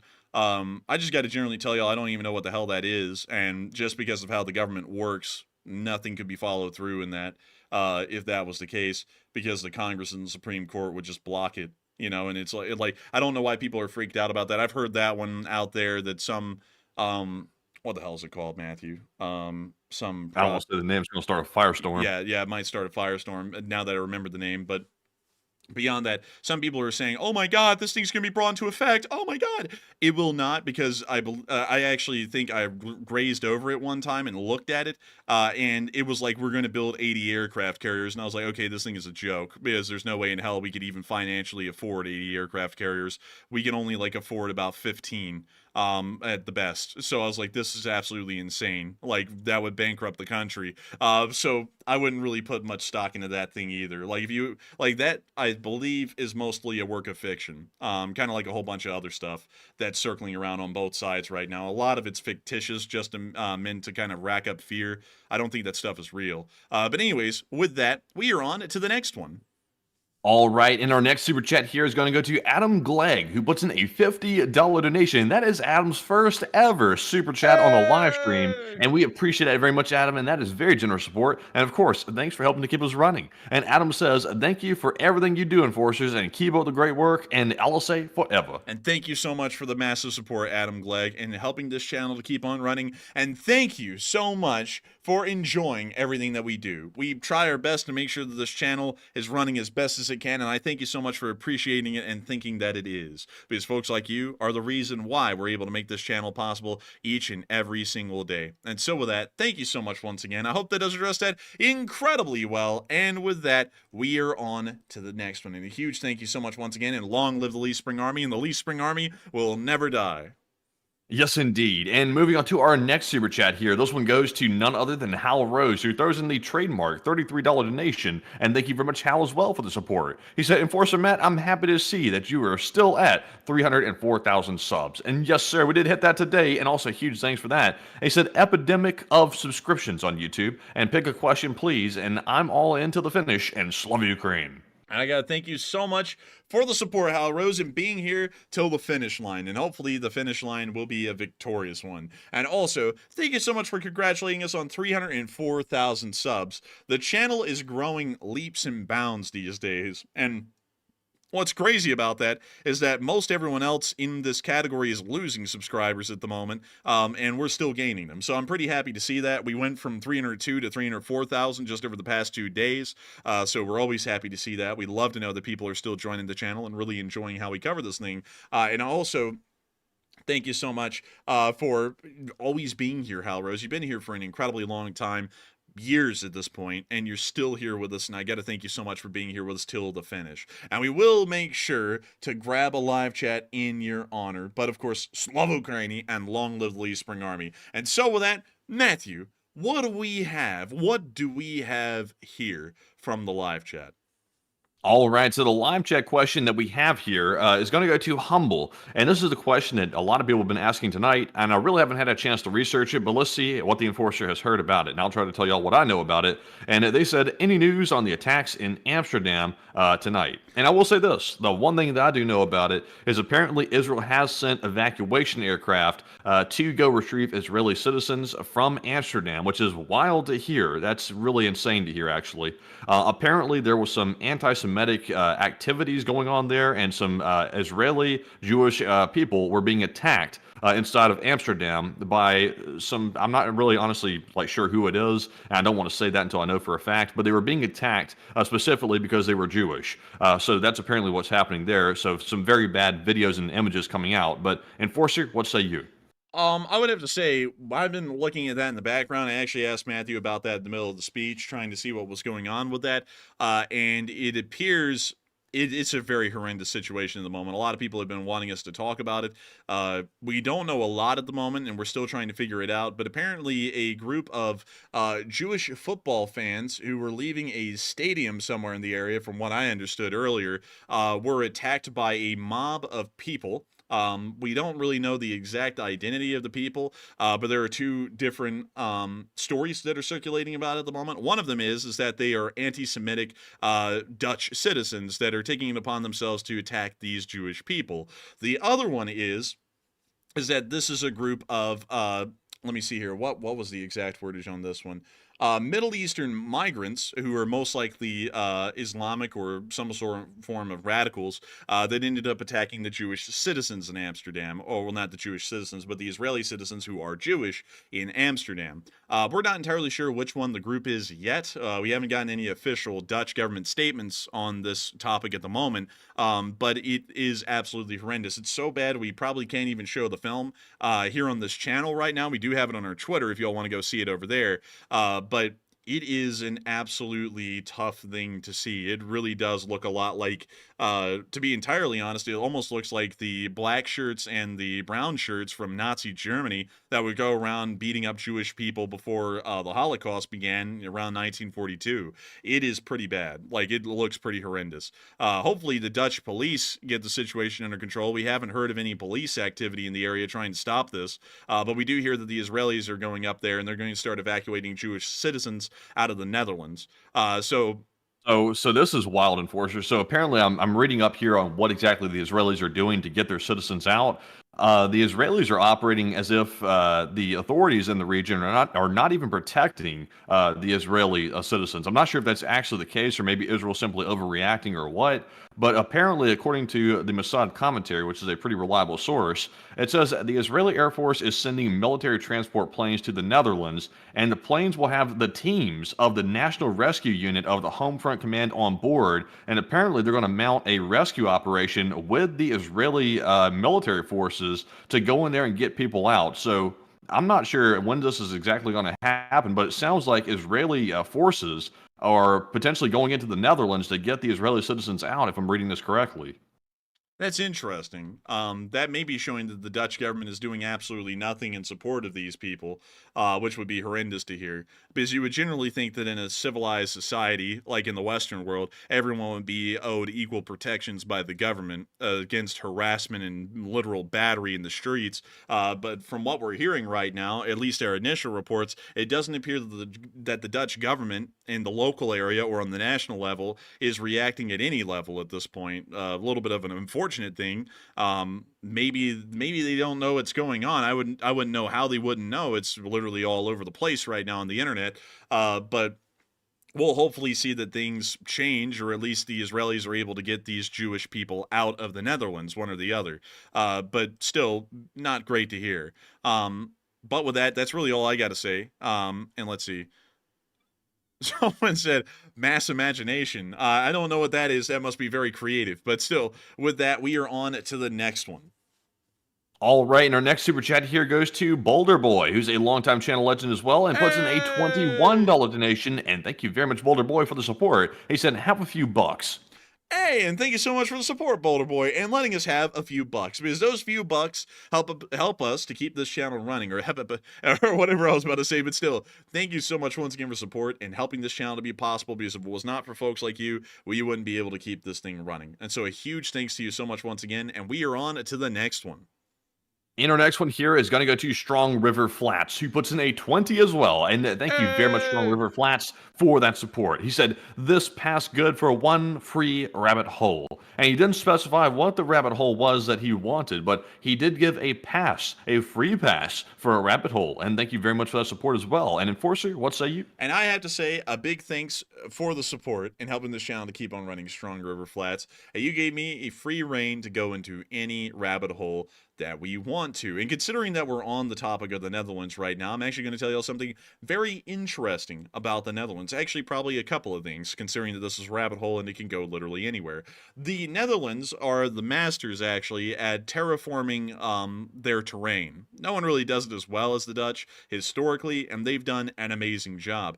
These islands right here, this one, which has the town of Almere on it, and also this one up here, right here, these are not real. Like, they never existed until the Dutch made them recently. And that's through a impressive system of levees and dikes, which are made out of mud and stone, that they construct in large numbers, in like dozens or hundreds of miles, and then they're able to drain the water out of the areas inside there, and they're actually able to create usable land, which is absolutely crazy, because they somehow are able to also desalinize the dirt, the soil that's below the water, which is incredibly difficult, because all of this is brackish salt water here in this inlet right there, and they're actually able to create usable farmland out of it, which you can see right here. It's absolutely amazing. And let me see if I can show you all the levee system that they have right here. Let's see, we should be able to spin around and see it somewhere. Here we go. You can actually see the levees right here, and the sea level is about a few feet below that wall right there on this levee. So it's really impressive to see this stuff. It's an engineering marvel, to be entirely honest, and they're one of the few countries that have done it on the scale, and they've had a lot of history with this, because their country's entire history has been a fight against the seas, and also this massive bay that they have in the Netherlands, which always ended up flooding the inlands and pretty much turning it into an inhospitable swamp. Another thing that's really interesting about the Dutch is that they actually ate their prime minister before. Did y'all know that? No. They ate him. Like, they killed him and ate him. He pissed everyone off. I forgot his name. Let me see here. Dutch Prime Minister cannibalized. Let's see here. And I should be able to find it. Johan de Witt. There we go. There's the fella. This guy right here. Johan de Witt. He was a prime minister of the Republic of the Netherlands, and he ended up getting killed and eaten by a virulent mob because they thought that he was running the country poorly. Let me see. I think they actually have a painting of him being eaten on the Wikipedia. Let me see if they do. It looked a little smug. I mean, I might understand the anger. Let's see here. Yeah, they actually have it. Here it is. This is the painting. You could see them being eaten in the background over there on that stockade or whatever it is. But nevertheless, this was a very interesting moment, because everyone who was there, all of the spectators or the witnesses, said that this was a very orchestrated kind of a thing. It was not violent or like rowdy like it's showing kind of in this picture, where people are literally just aiming guns from the rooftops down onto others below and caning them. They said this was very ceremonial, and after they killed him, they cut him open, pulled out his liver, cut it up into slices, grilled it on a griddle, and then a couple of people ate it, and then they just threw the remainder of it away, and that was that. Like, and the execution was over, and they got a new prime minister, and that was it. It was a very bizarre moment. I think it's the only time that a prime minister in the entirety of Europe has ever been cannibalized and eaten. But a very interesting kind of a point in Dutch history. Another thing that's really interesting is that the Netherlands actually used to be a holding of Spain, of the Empire of Spain, way back in the day during the 1500s. It was actually a owning of the Spanish, and a guy called Prince Maurice of Orange, was the one who led the Dutch liberation revolt for the large part, ended up winning against the Spanish, and that guy is practically the one who's responsible for creating the modern pike and shot era of that time, from 1600 onwards, really up until the end of 1698 or so, when the line formation truly came into being. That was loud. But he was the one who pretty much created that evolution, which is a very interesting thing about the Netherlands. And also that kind of weighs into Sweden, because Gustavus Adolphus was also the next guy who really modernized the pike and shot tactics and started to make them look a lot more like the line battles of the 17 and 1800s that a lot of people would be familiar with. But still, an interesting little rabbit hole about the Netherlands right there, considering that we brought them up just a moment ago, and to bring a little bit more interest and intrigue to the Dutch culture. But still, with that, I hope that does address that fairly well, at least the best I can. And also, I thank you so much once again for support Strong River Flats and allowing us that free rabbit hole. And so with that, thank you so much once again. I hope that does address that incredibly well. And with that, we are on to the next one. All right, and moving on here to our next Super Chat question. This one's going to go to Jose Diaz, who's a longtime channel legend, and also Brian Jeffcoat, who's also a legend as well. And they each put in a $20 support without comments. But once again, thank you very much, Jose and Brian, for helping to keep the channel running, because it's you, the viewers, that make all this possible. Just like they say on PBS, but this is on YouTube, not public broadcasting. But anyways, jumping into our next one here, we have a $20 Super Chat from Phil. Last name, something else. I'm scared to say it because you know what? It's designed to get us. It's actually Jenna, last name Tolls, who's changed the name once again to see if they can be sneaky. But they said, take one from the chat. And we shall take one from the chat. Phil, last name, I can't say. But anyways, the live chat question here is going to go to Gunfox, who said, did you see the Chinese Temu F-35 China bought off of the Wish? I have not. Let's see. Temu F-35. Let me see if I can find this. Are you talking about the J-20? Are you talking about the J-20 Mighty Dragon? Let me go find it. Let me go. Here we go. Are you talking about this one? Because if so, I've seen it. I don't like them. I think they look weird, and I just don't like their shape. I think they work, though. From what we understand, we think that they may actually be stealth, but I still don't really like them. They just look weird. I don't know. I can't shake the whole thing. This thing just looks bizarre. But let me see here. Production, training, deployment. Let's see.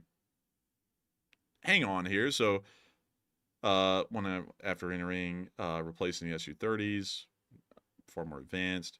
Yeah, sure. Deployed by the PLAAF. And then USAF General Kenneth Wilsbach confirmed that the USAF F-35s had encountered J-20s deployed over the East China Sea in April of 2022, and Chinese media reported that J-20s started regular patrols in the South China Sea. And let's see here. So we don't know if the F-35s were able to pick them up or not. I'm assuming that they probably weren't. Well, if they ran into each other, someone had to pick up the other. That's what I would assume. And so I don't know who picked up who, but that is still a very interesting fact that they did run into each other for a short moment over the East China Sea. But let's see here. What else? Strategic implications. Yeah. I want to know about its actual radar cross-section. Where does it say that on this article? Does it say it anywhere, for that matter? Let's see here. Flight testing. Later prototype suggesting. Let's see. Here we go. I'm trying to find something here about this thing. Is it stealth? I just want to know. Like, is it really... Okay. Nuclear combining canted wings with leading edge route extensions. Let's see here. I see Jay Bagwell said it's the J-35 Bing Shilling copy of the F-35. J-35. Okay, so let's go pull that up then. That's literally, like, they almost copied the name too, like the J-35. They just changed the first letter around. The Shenyang. Oh my heavens. This thing really is just a copy. No way.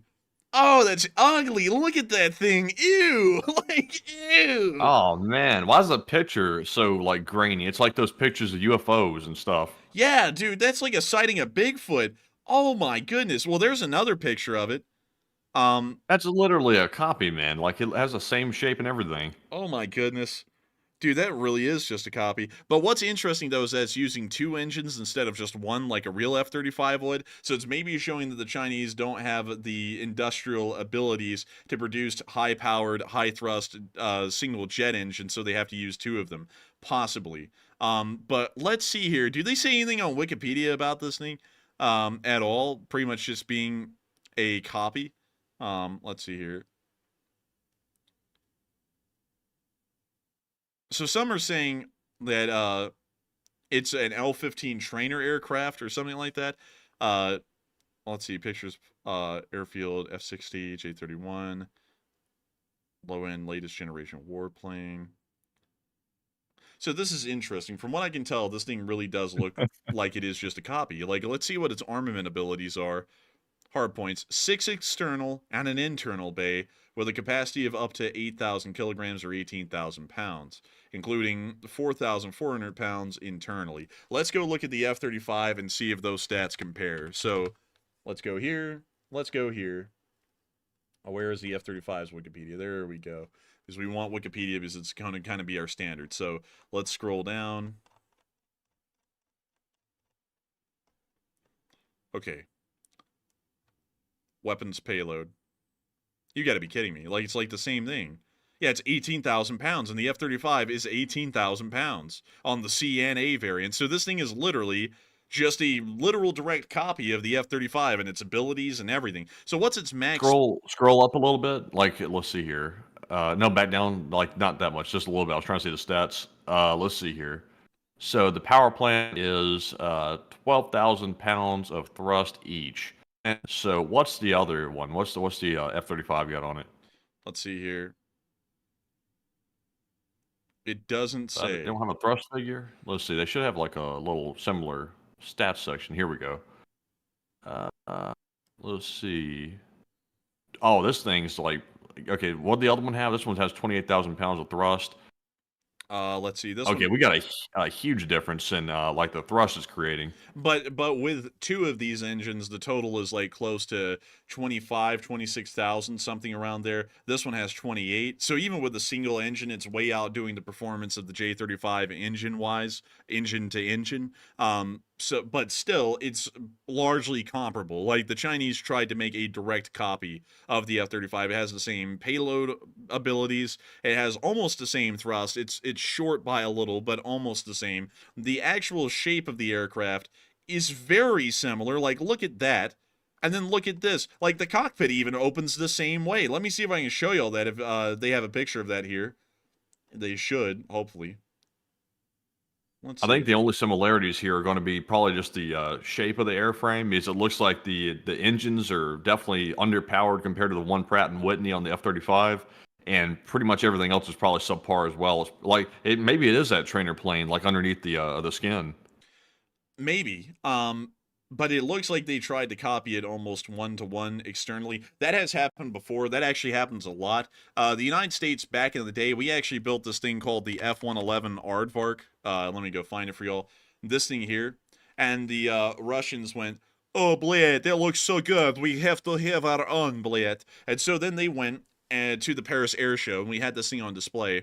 And they had a guy, he was a diplomat, actually, to France. They took him and gave him a disposable camera and said, take as many pictures of this thing as you can from every angle. And he did. And so then the Soviets got together, and they went to work, and then they ended up pumping out the Su-24 at the end of the development cycle, which is this thing. It has the same sweep wing. It has almost the same elevators, like you can see them back there, almost the same. It has the same vertical stabilizer shape, sort of.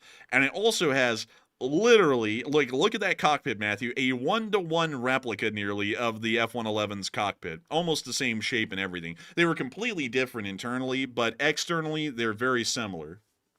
Yeah, I guess, you know, I don't really understand the logic behind not having the same internals, because without that, you really don't have the same aircraft. But I guess, like, copying the shape, I mean, I guess it helps them out a little bit. It saves them on design, I guess.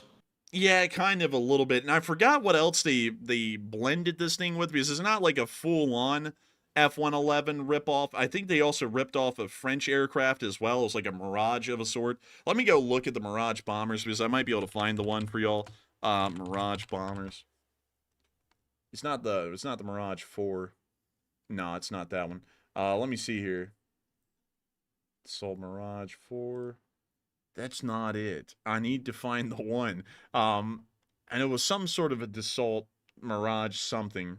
And let me see. Avra Vulcan, that's not it. B-58, Vigilante, Tu-22. No, that's not any of them. Damn, I can't find it. But still, it's not a complete 100% copy of the F-111, but it is very close. Like, a lot of it was kind of imitated. And the general reason why they did it, Matthew, is not because they wanted the exact same performance, but because if you copy the airframe as close as you can, the Americans, at least in the Soviets' mind, and it was true, pretty much did all the work testing out the actual airframe and its aerodynamics and such things and its stability completely on their own. And so the Russians, all they had to do was copy America's homework, put in their own internals, and then they could pretty much make their own aircraft at half the cost because they didn't have to go through all of the development and research that we went through to develop the F-111. That's certainly the lazy way to do it, because then you know all the vulnerabilities of the aircraft since they basically copied the airframe, and obviously the developers are going to know all the vulnerabilities on it. So that's just really lazy because they're going to be compromised to an extent. Yeah, it was dumb. But funnily enough, the Ukrainians and the Russians still use this thing in the modern day. It's still an aircraft that stands the test of time a little bit, at least in its role. But still, it's a ripoff, and it will always be remembered as the ripoff. But there is another interesting aircraft that was almost ripped off, but not ripped off. And y'all will see this and y'all be like, oh my lord, that's crazy. It's the Tupolev 160, which is the Russian supersonic strategic bomber. It looks like a B-1 Lancer. And what is crazy, no joke, the B-1 Lancer and the Tu-160 were developed at the same time and came out at the same time. Neither side knew that the other was developing an aircraft like this. Both of them operate, at least originally, off of the same kind of tactics and strategies that the other one was supposed to use. Neither side, and this was found out after the collapse of the Soviet Union, the Soviets didn't know we were developing the B-1. We didn't know they were making the Tu-160. So when both of these things came out, literally within 2 months of each other, everyone was like, someone ripped this off from someone. And crazily enough, it was just mere coincidence that they actually turned out almost identical. I wonder if that's actually the case. I'll have to take your word for it, but I wonder if there's actually some espionage and they simply don't know about it. Maybe. But, if it was from the Soviets. And we would have known, though, because we would have known, though, for sure, man. Here's my thing. We would have known because they developed this thing, and I think they put it into service before the collapse of the Soviet Union. Let's see here. Let me see. Let me make sure. Yeah, it was manufactured from 1984 to 1992, and its first flight was in 1981. And I think the B-1 Lancer was around that time, too. Actually, let me see. B-1 Lancer. Let me make sure that I got the first flight time right. Hold up. Wait a minute. The story I may have heard may not be right, Matthew, because the first flight of the B-1 Lancer was 1974, which was years before the Tu-160.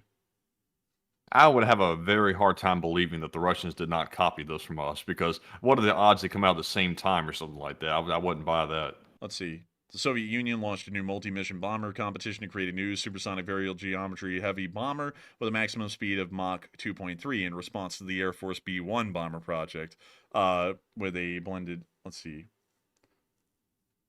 Work on the new Soviet bomber continued despite an end to the B-1A, and in the same year, the design was accepted by the government committee. The prototype was photographed by an airline passenger at the Sokhovsky airfield in November 1981, about a month before the first flight, and production was authorized in 1984. So, interestingly enough, this thing was made in response to the B-1, and I'm believing at that point, considering the amount of time it flew, my first story was wrong. I'm going to have to eat my foot.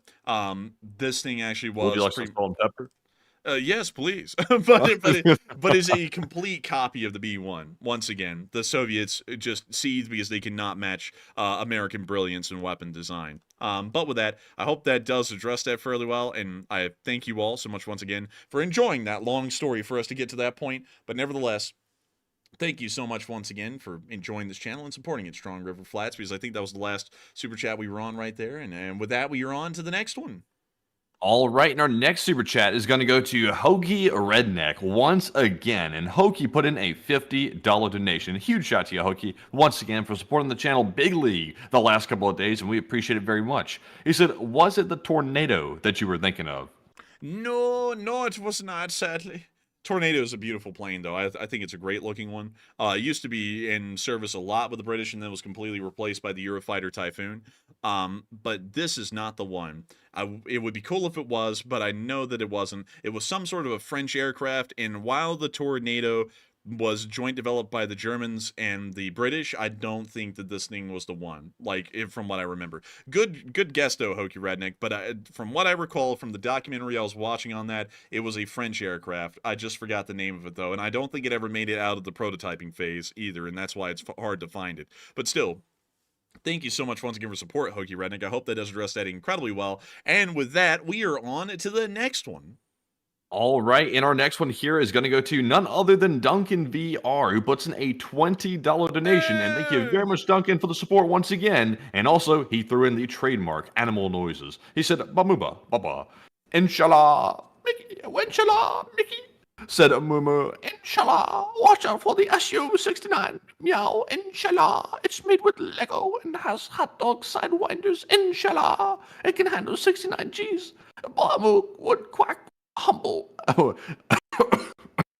Damn. Humble animal noises. Oink. Matt's name. Baba. I will make sure to take care of Inshallah. We shall make sure Inshallah. We shall make sure to take care of Santa Fe. Well, Santa Fe's gone. Merger. But we will take care of them. Inshallah. Moving on then. I gotta say, thank you so much once again for the support and helping this channel to keep on running. And I got to thank you, Duncan VR, for throwing in the typical animal noises and giving us something good to riff on. And I got to tell y'all something else that's better to riff on. Y'all get ready, folks. We're about to get the live count here. And I got to get it, man, because we got to have another hit piece made fresh. Ooh, there goes another 100. Hot Dog Man has lost another hundo? Oh, my God. Oh, my Lord. Oh, my Lord. He's down to 66.9 or something. Call the fire department. Call the fire brigade. Quick. His channel's burning down. Man. And I'm telling you, man, it looks like self-arson at this point. It's like, oh, man, what would stop the fire on my house? Here, pour water on a hot dog, put the fire out. No, I'm going to use this fire hose that's connected straight to the gas station. It's connected to the gas tap. I'm all gas and no brakes. See, that's why I've always said. I'm going to dedicate my entire life. I'm going to drop Ukraine and everything else completely. I'm just going to be a hater for 4 years. It's like, dude, it's like, wow. It's like, great job. Being that. And he's rooting against the country, kind of like he roots against himself. I wish the boat that I'm sitting on will sink right now because I don't like what's going on. Aw, man. It's like, how mature. I just want to say, folks, don't take advice from someone like that because they clearly don't have any mental maturity. Some people will be like, well, you make fun of the hot dog man every day of the week. We can say the same thing about y'all. Yes, but we make that a deliberate decision. This is reflex for this guy. We make a deliberate decision for us in this instance. But this guy, one, can't get his vehicle registered with insurance properly, and I'm never going to drop that now that we know that. Two, couldn't even pay the ticket, which also shows a lack of maturity. And three, will become a professional hater. It's like, that's crazy. It's like, I'm not a professional hater. To be entirely honest with y'all, the current president, seems like a nice guy. Next one, seems like a nice guy. Probably could get a good laugh and a joke in with him. That's what I think about both of them. The candidate that lost this election seems like a fairly nice person. Probably could hang out with them and have a good time. They all seem like nice people. Folks may or may not agree with them, but they're still folks, and I'm sure they're relatable, charismatic people. But never listen to someone who's that reactionary and that blinded by whatever the hell they believe in because they're too far gone at that point to really take seriously. But with that, I hope that does address that well, at least the best I can. And with that, thank you so much once again for support, Duncan VR, and we are on to the next one.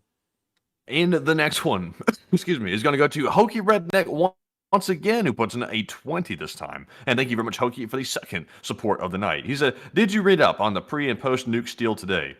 And yes, we did.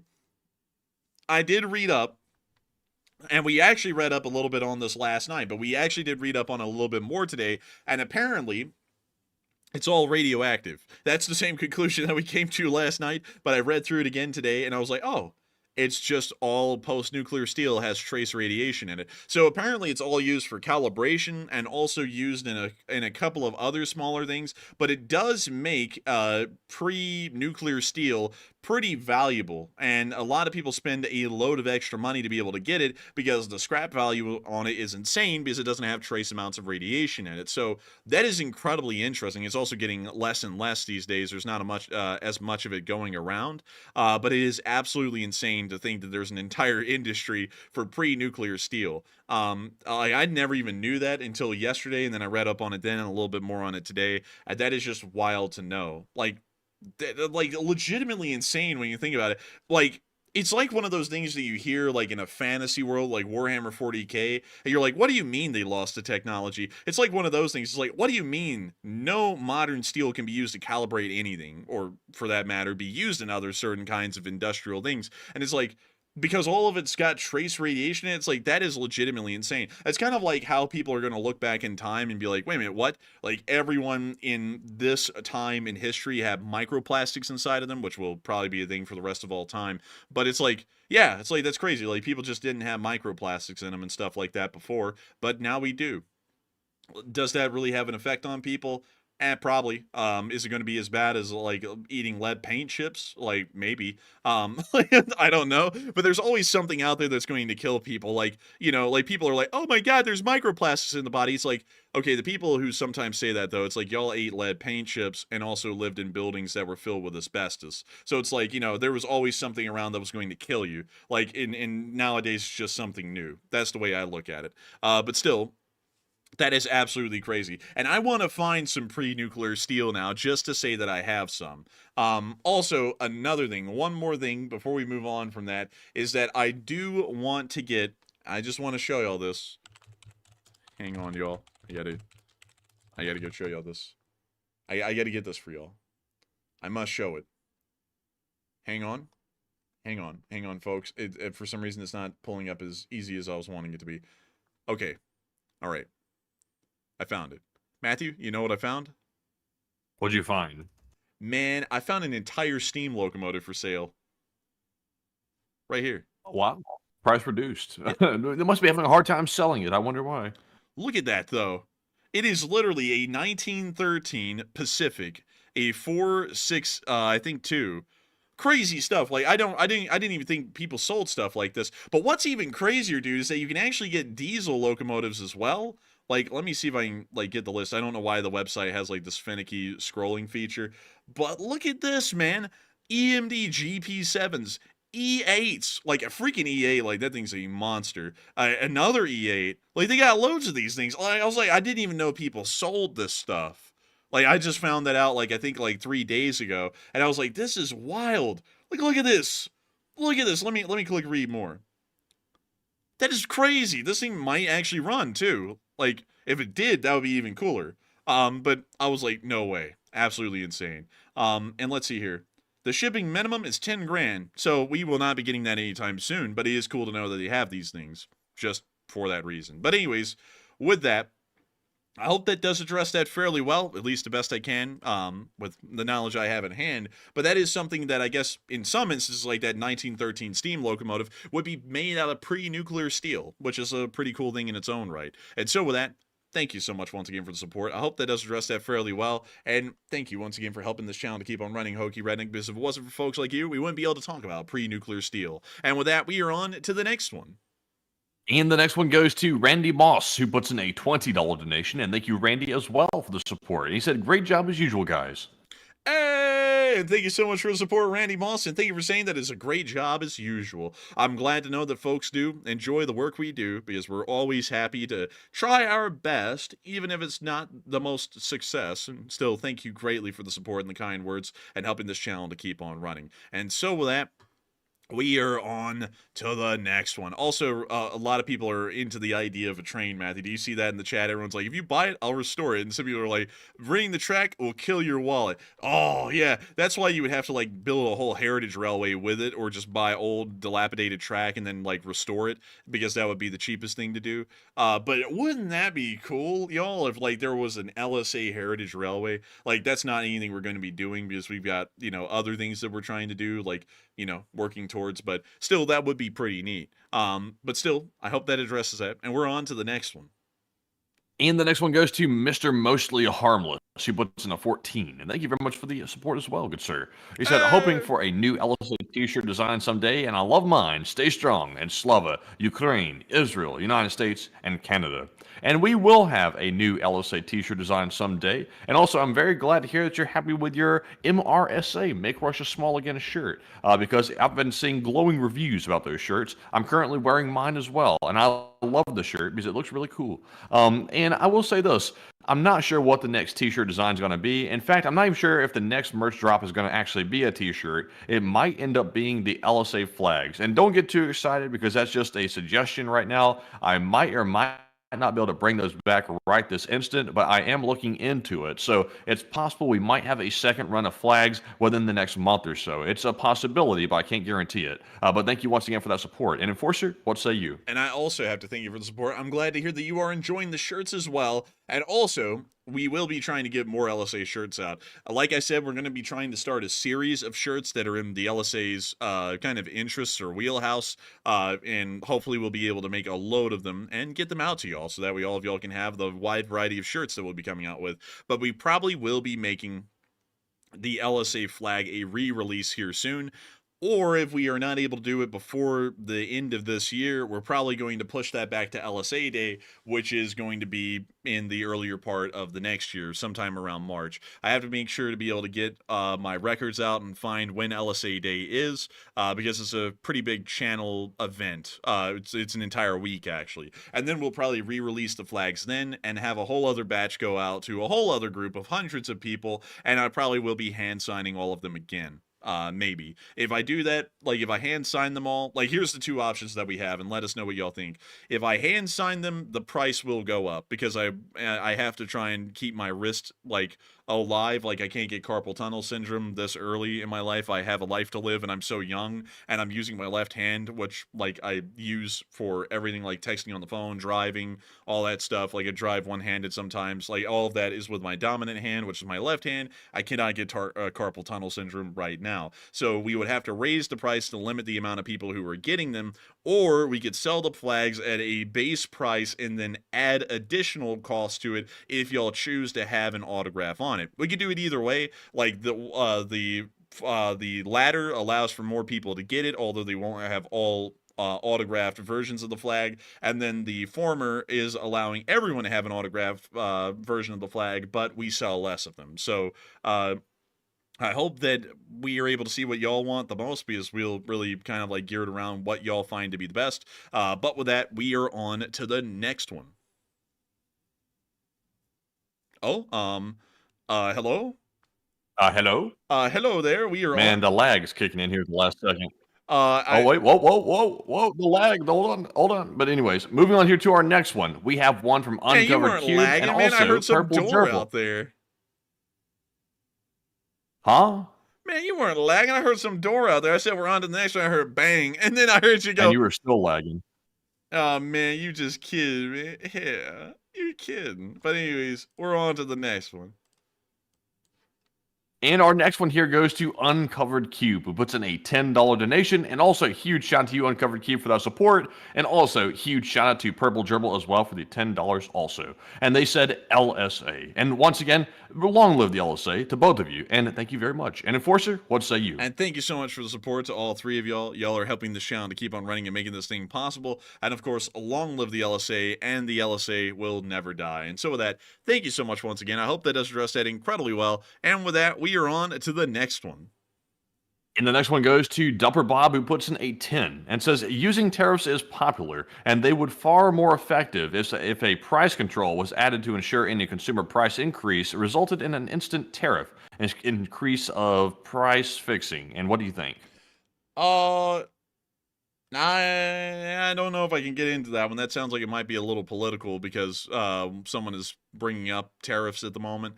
Um, Generally, tariffs are felt by the consumer. That's just kind of a rule. So I don't know about that. Um, Best way I can put it, let me just try and make a short summary on that one. Um, that isn't really the greatest idea, like what's being proposed there, because it's saying let's get rid of all other taxes and just have tariffs. Problem with that is that you have to have congressional approval to get rid of all the other taxes. So what comes first, the approval of a new tariff or the abolishment of all current taxes? Truth be told, the tariff would be first. Like, the tariff would be raised, the other taxes would still stand, and then after that, you could see that Congress would not abolish all the other taxes. And so, then at that point, you're getting screwed on two ends. So, I don't really know if that would be a good idea or not, per se, but, you know, that's up for folks to find out, or folks to see. But with that, I hope that does address that well. And with that, we are on to the next one. All right, and our next one here goes to Phil, once again, who puts in a 10. And thank you very much, Phil, for the support with the last name I can't say. They said, I just want y'all to remember, this isn't a war, it's a military operation. And that is true, Phil. And we always have to remember that it's just an operation, like a game of operation. And so with that, thank you so much once again for support and helping this channel to keep on running, because it is folks like you who help to make this thing possible and help us to make this thing a reality. And so with that, we are on to the next one. And this one goes to Bomber of Doom, who puts in a $10 donation. And thank you very much, Bomber, for the support. He said, violent clashes reported in Amsterdam, mostly against Israeli tourists, soccer fans, by reportedly Arab immigrants. And I actually did see the video of that just a moment ago. I was not going to say who was the perpetrator because I did not know it for a fact. I didn't want to falsely put that on anybody, but I saw the video of the guys roaming the streets looking for Jewish fellows leaving the soccer arena, and it looked like they were Arab migrants. So that is definitely not good. They're roaming streets like Nazis, basically, looking for Jewish people to take their anger out on them, which is certainly not good, to say the least. I don't even have to say that out loud. We all know that's not good. But it looks like Amsterdam has a bit of a problem. But Enforcer, what say you? I would have to say, luckily, we have heard that Dutch authorities have arrested 25 people involved in this so far, which is a concerningly high number. And it's also starting to show a little bit of a very interesting trend in that regard that might need to be observed a little bit further. But with that, I hope that does address that fairly well. And with that, we are on to the next one. And this one goes to Matthew Jenkins, who puts in a 10. And he says, hey guys, and I'm back again with an off-the-wall question. But first, I just want to say my brother's name is Andrew, and mine is, of course, Matt. Hey, look at that. Hey, look at that. And he said, what is y'all's opinion or belief on Bigfoot and the UFO AEP? Bigfoot's alive and well. He's just living out in the forest. Bigfoot's giving up electronics. He's giving up all the health care. He's giving up everything. No Chipotle for Bigfoot. He's eating the worms. And on UFOs, I would say that's probably our own stuff. But Enforcer, what say you?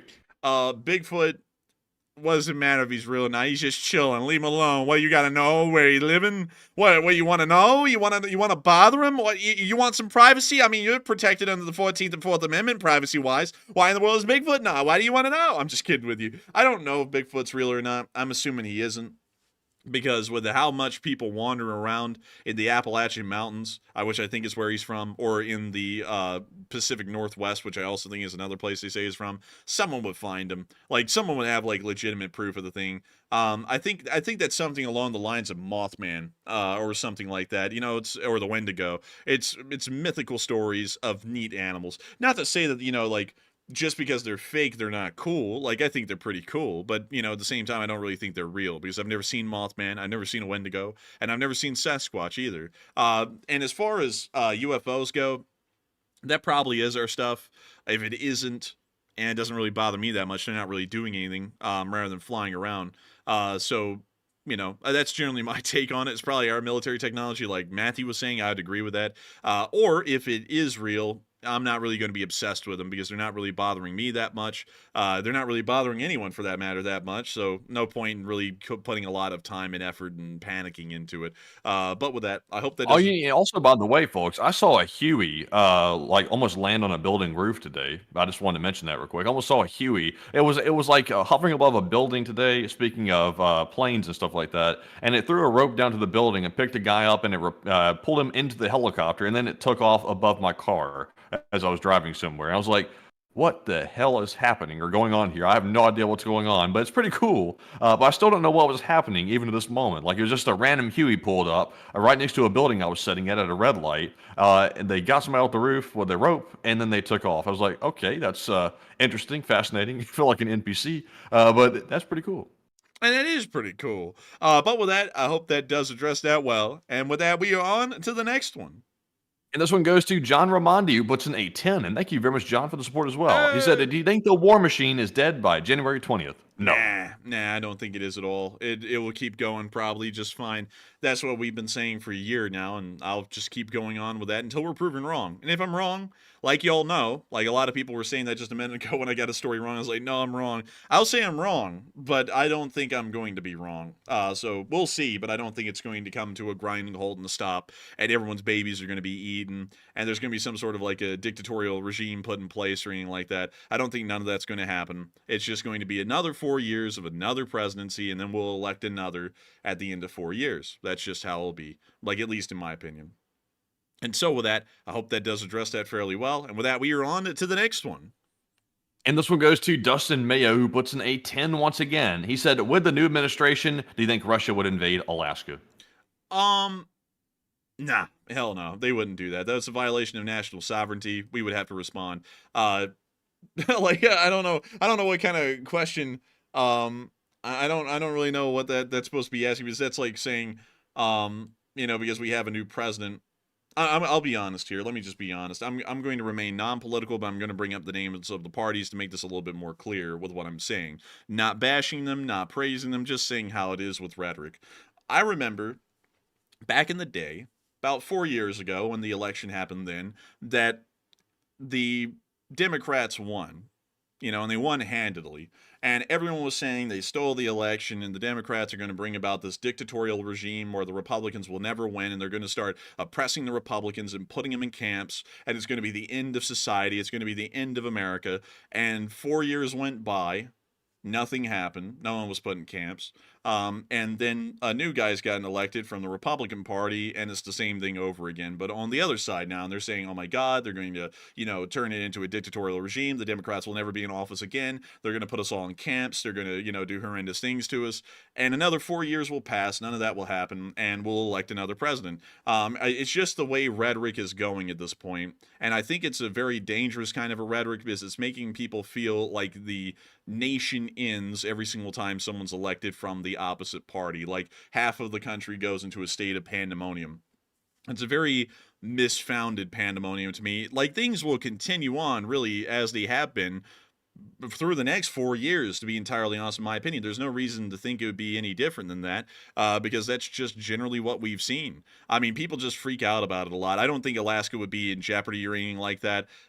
It wasn't in jeopardy under the current president. The Russians were trying to come up with that goofy claim. It won't be under the next one, and it won't be under the next one after that, whoever that will be, from whoever side they're on. But with that, I hope that does address that fairly well, and I thank you so much once again for support, Dustin Mayo, and I hope that does address that well. It's just that I always am kind of like trying to figure out what to say with that, because I never really freak out about stuff like that, to be honest. I always take it very calmly, and things will probably go on just status quo. But with that, I hope that does address the best I can. I hope that you're not too worried about anything, but still, thank you so much once again, and we are on to the next one. And up next, huge shout out to Keymaster, who put in a 10, along with Patrick Chapdelaine, who put in a 5 without comments. But thank you very much, Keymaster and Patrick, for that support. And we also had a 10 from Steve Otten, who said, I want a tank, and congrats on the 304,000. And I'm new within the last 2 weeks, so one of those, me. Hey, and welcome in, Steve Otten, and welcome into the Lee Spring Army, and I hope you've been enjoying it here. And thank you for the congrats on 304,000 subscribers, because you are one of them, of the massive army that we have at this point, which is crazy to think. But still, thank you so much once again. I hope that does address that incredibly well. And with that, we are on to the next one. And this one goes to Jeeping with Lazy Turtle, who puts in a 5. He said, J. Crunk EMC SW retired. Hey, and thank you so much for the support and helping this channel to keep on running and retired. I appreciate that, and thank you so much once again for being around the block here and there. And so with that, thank you so much once again for the support. I hope that does address that incredibly well. And with that, we are on to the next one. And this one goes to It's GXBX, who puts in a 5 and says, y'all come visit Texas the next trip y'all do and stop by San Antonio. There's lots to do over here, and take one from the chat, and long live the LSA. And I would like to drop by San Antonio. I'd like to see all of Texas, because I only got to the one time I was in Texas, I was literally just in the terminals at Dallas-Fort Worth, and I never got to see the city. And then we went to a hotel, and it was still at the airport. I think it was this one, actually, right here. But it was still at the airport, and I never left the airport. I never got to see Dallas. But maybe one day I'll see Dallas, and I'll see Houston. I've heard many great things about Houston. Like you can get some Ukraine war experience down there, and Austin and San Antonio are nice places too. I'd like to see them all, really. And so hopefully one day I will be able to, and I'll be able to see you down there in San Antonio. Well, actually, yeah, in San Antonio. I don't know why I thought it was something else. But still, thank you so much once again for your support and helping this channel to keep on running. And of course, long live the Lee Spring Army, and we will make sure to take one from the chat. And this one from the chat is going to go to Robert Springer, who says, how many bunker busters can a B-52 drop? Quite a large amount of them from what I remember. It's there's dozens of them, I believe, or at least 2 dozen of them, from what I recall. Or if you're talking about a Moab, I don't think the B-52 is even capable of carrying a Moab. If that's the specific bunker buster you're talking about, that has to be carried by a C-130 Hercules and dropped out of the back. And so with that, I hope that does answer that question fairly well. And with that, we are on to the next one. And this one goes to Mark-Andre Burnett, who puts in a $2 donation. And thank you very much, Mark, for that support once again, and we appreciate it. And also, we have our last super chat here, which goes to Bob Dole, who puts in a $5 donation. And he says, I did not win this election, but I'll be president one day, and then I'll make the moon the 51st state. Hey, you always got to appreciate Bob Dole here, and I got to thank you for the support. And maybe one day you will win the presidency, Bob, but I don't know when that will be. Best of luck to you, though, and hopefully I'll be a president in 2040. Hopefully you're not still running by then. Like, I'll be scared. Bob Dole is a scary opponent, but still, thank you so much once again for support. I hope that does address that fairly well. And with that, we've made it out of the super chat segment, and we're going to be moving on into the live chat segment. Of course, due to time constraints, we're only going to be able to answer the Morse code decoders and 3 live chats, and then we're going to round this thing out. And so, Matthew, take it away. So the Morse code decoders tonight were Cliff Simonson, Mark Hodges, Earl Bernew, Kevin J, Paul Schultz, David Millsap, Roy Fluffiness, and Arabella Garbo. They said the Morse code for tonight says, the U.S. is ready for whatever may come in the Middle East. Iran will not be. And long live the LSA, and first code sent prematurely? Sorry. Oh, no problem whatsoever, but thank you very much for the Morse. And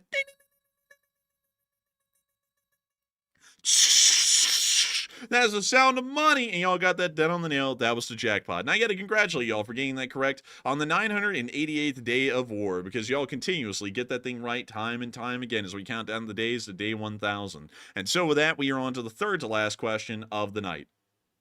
And this one is going to go to Tom Exman, who said, why can't Ukraine get a long-range hidden source missile like the Hezbollahs have? That's a good question. Why can't they? I don't know. Like, that's a good question.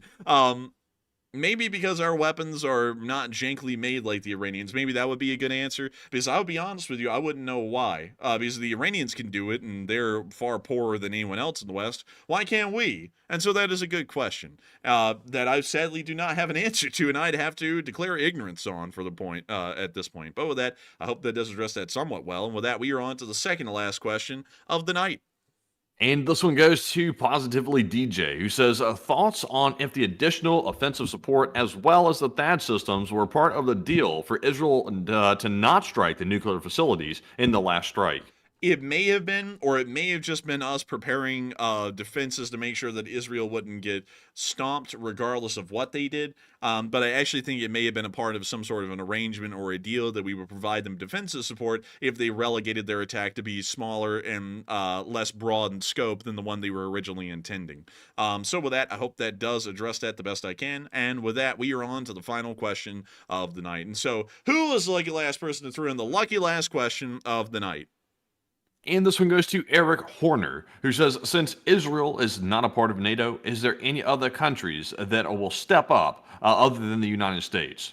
Not that I can tell at the moment. It looks usually the United Kingdom is the one to step up and support them as well, pretty much hand in hand with the United States. So there is British support that could be brought in, but there really isn't any other support out there for Israel because no one else is really bound by a treaty to protect them. The British really aren't either, but usually Britain and America operate in unison around the world on any topic or any matter, and so we could expect British support to be a decent likelihood in support of Israel. And so with that, I hope that does address that the best I can. again, and we have reached the end of tonight's stream at 3 hours and 37 minutes. I got to thank all of y'all so much once again who have been here tonight. We are entirely honored, grateful, and appreciative to have each and every one of y'all appreciate this channel as y'all's primary source of news. I also have to thank the 304,300 people who are here right now, because all of y'all are the folks who give us the encouragement and the reason to keep this channel running. And so with that, a massive thanks so much once again. I hope that does give y'all a good sign off for tonight. We will see you all tomorrow at 10 p.m. Eastern time to cover the next 24 hours of the news of the war in Ukraine. And so with that, good night, good luck, take care, stay safe, Slava Ukraini, and long live the Lee Spring Army. The Lee Spring Army will never die. And with that, folks, once again, huge shout out to you all for another great stream tonight. And also, if you haven't already, be sure to go check out that short war video that was posted today and go take a look at that. Also, smack the like on the stream as well before you head out for the night. And also, be sure to join us tomorrow at 10 p.m. Eastern for the next night of War News streaming. And also, midday tomorrow for the Enforcers, a short war video that will be coming out if there's enough news to cover. But once again, thank you all for watching. Slava Ukraine, Herom Slava, a long-lasting, I don't even know where I was going with that. But anyways, we'll see you all tomorrow. Get some rest and good night.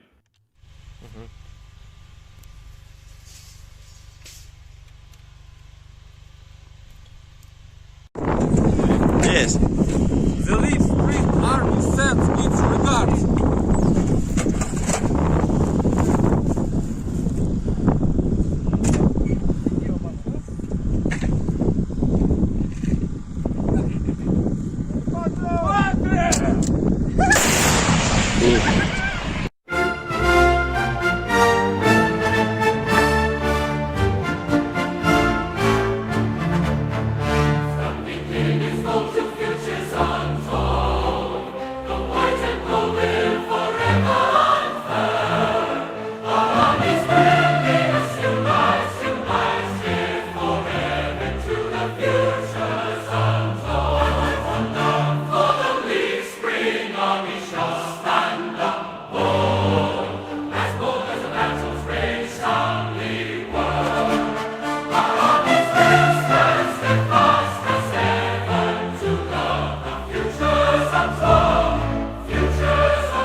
Army shall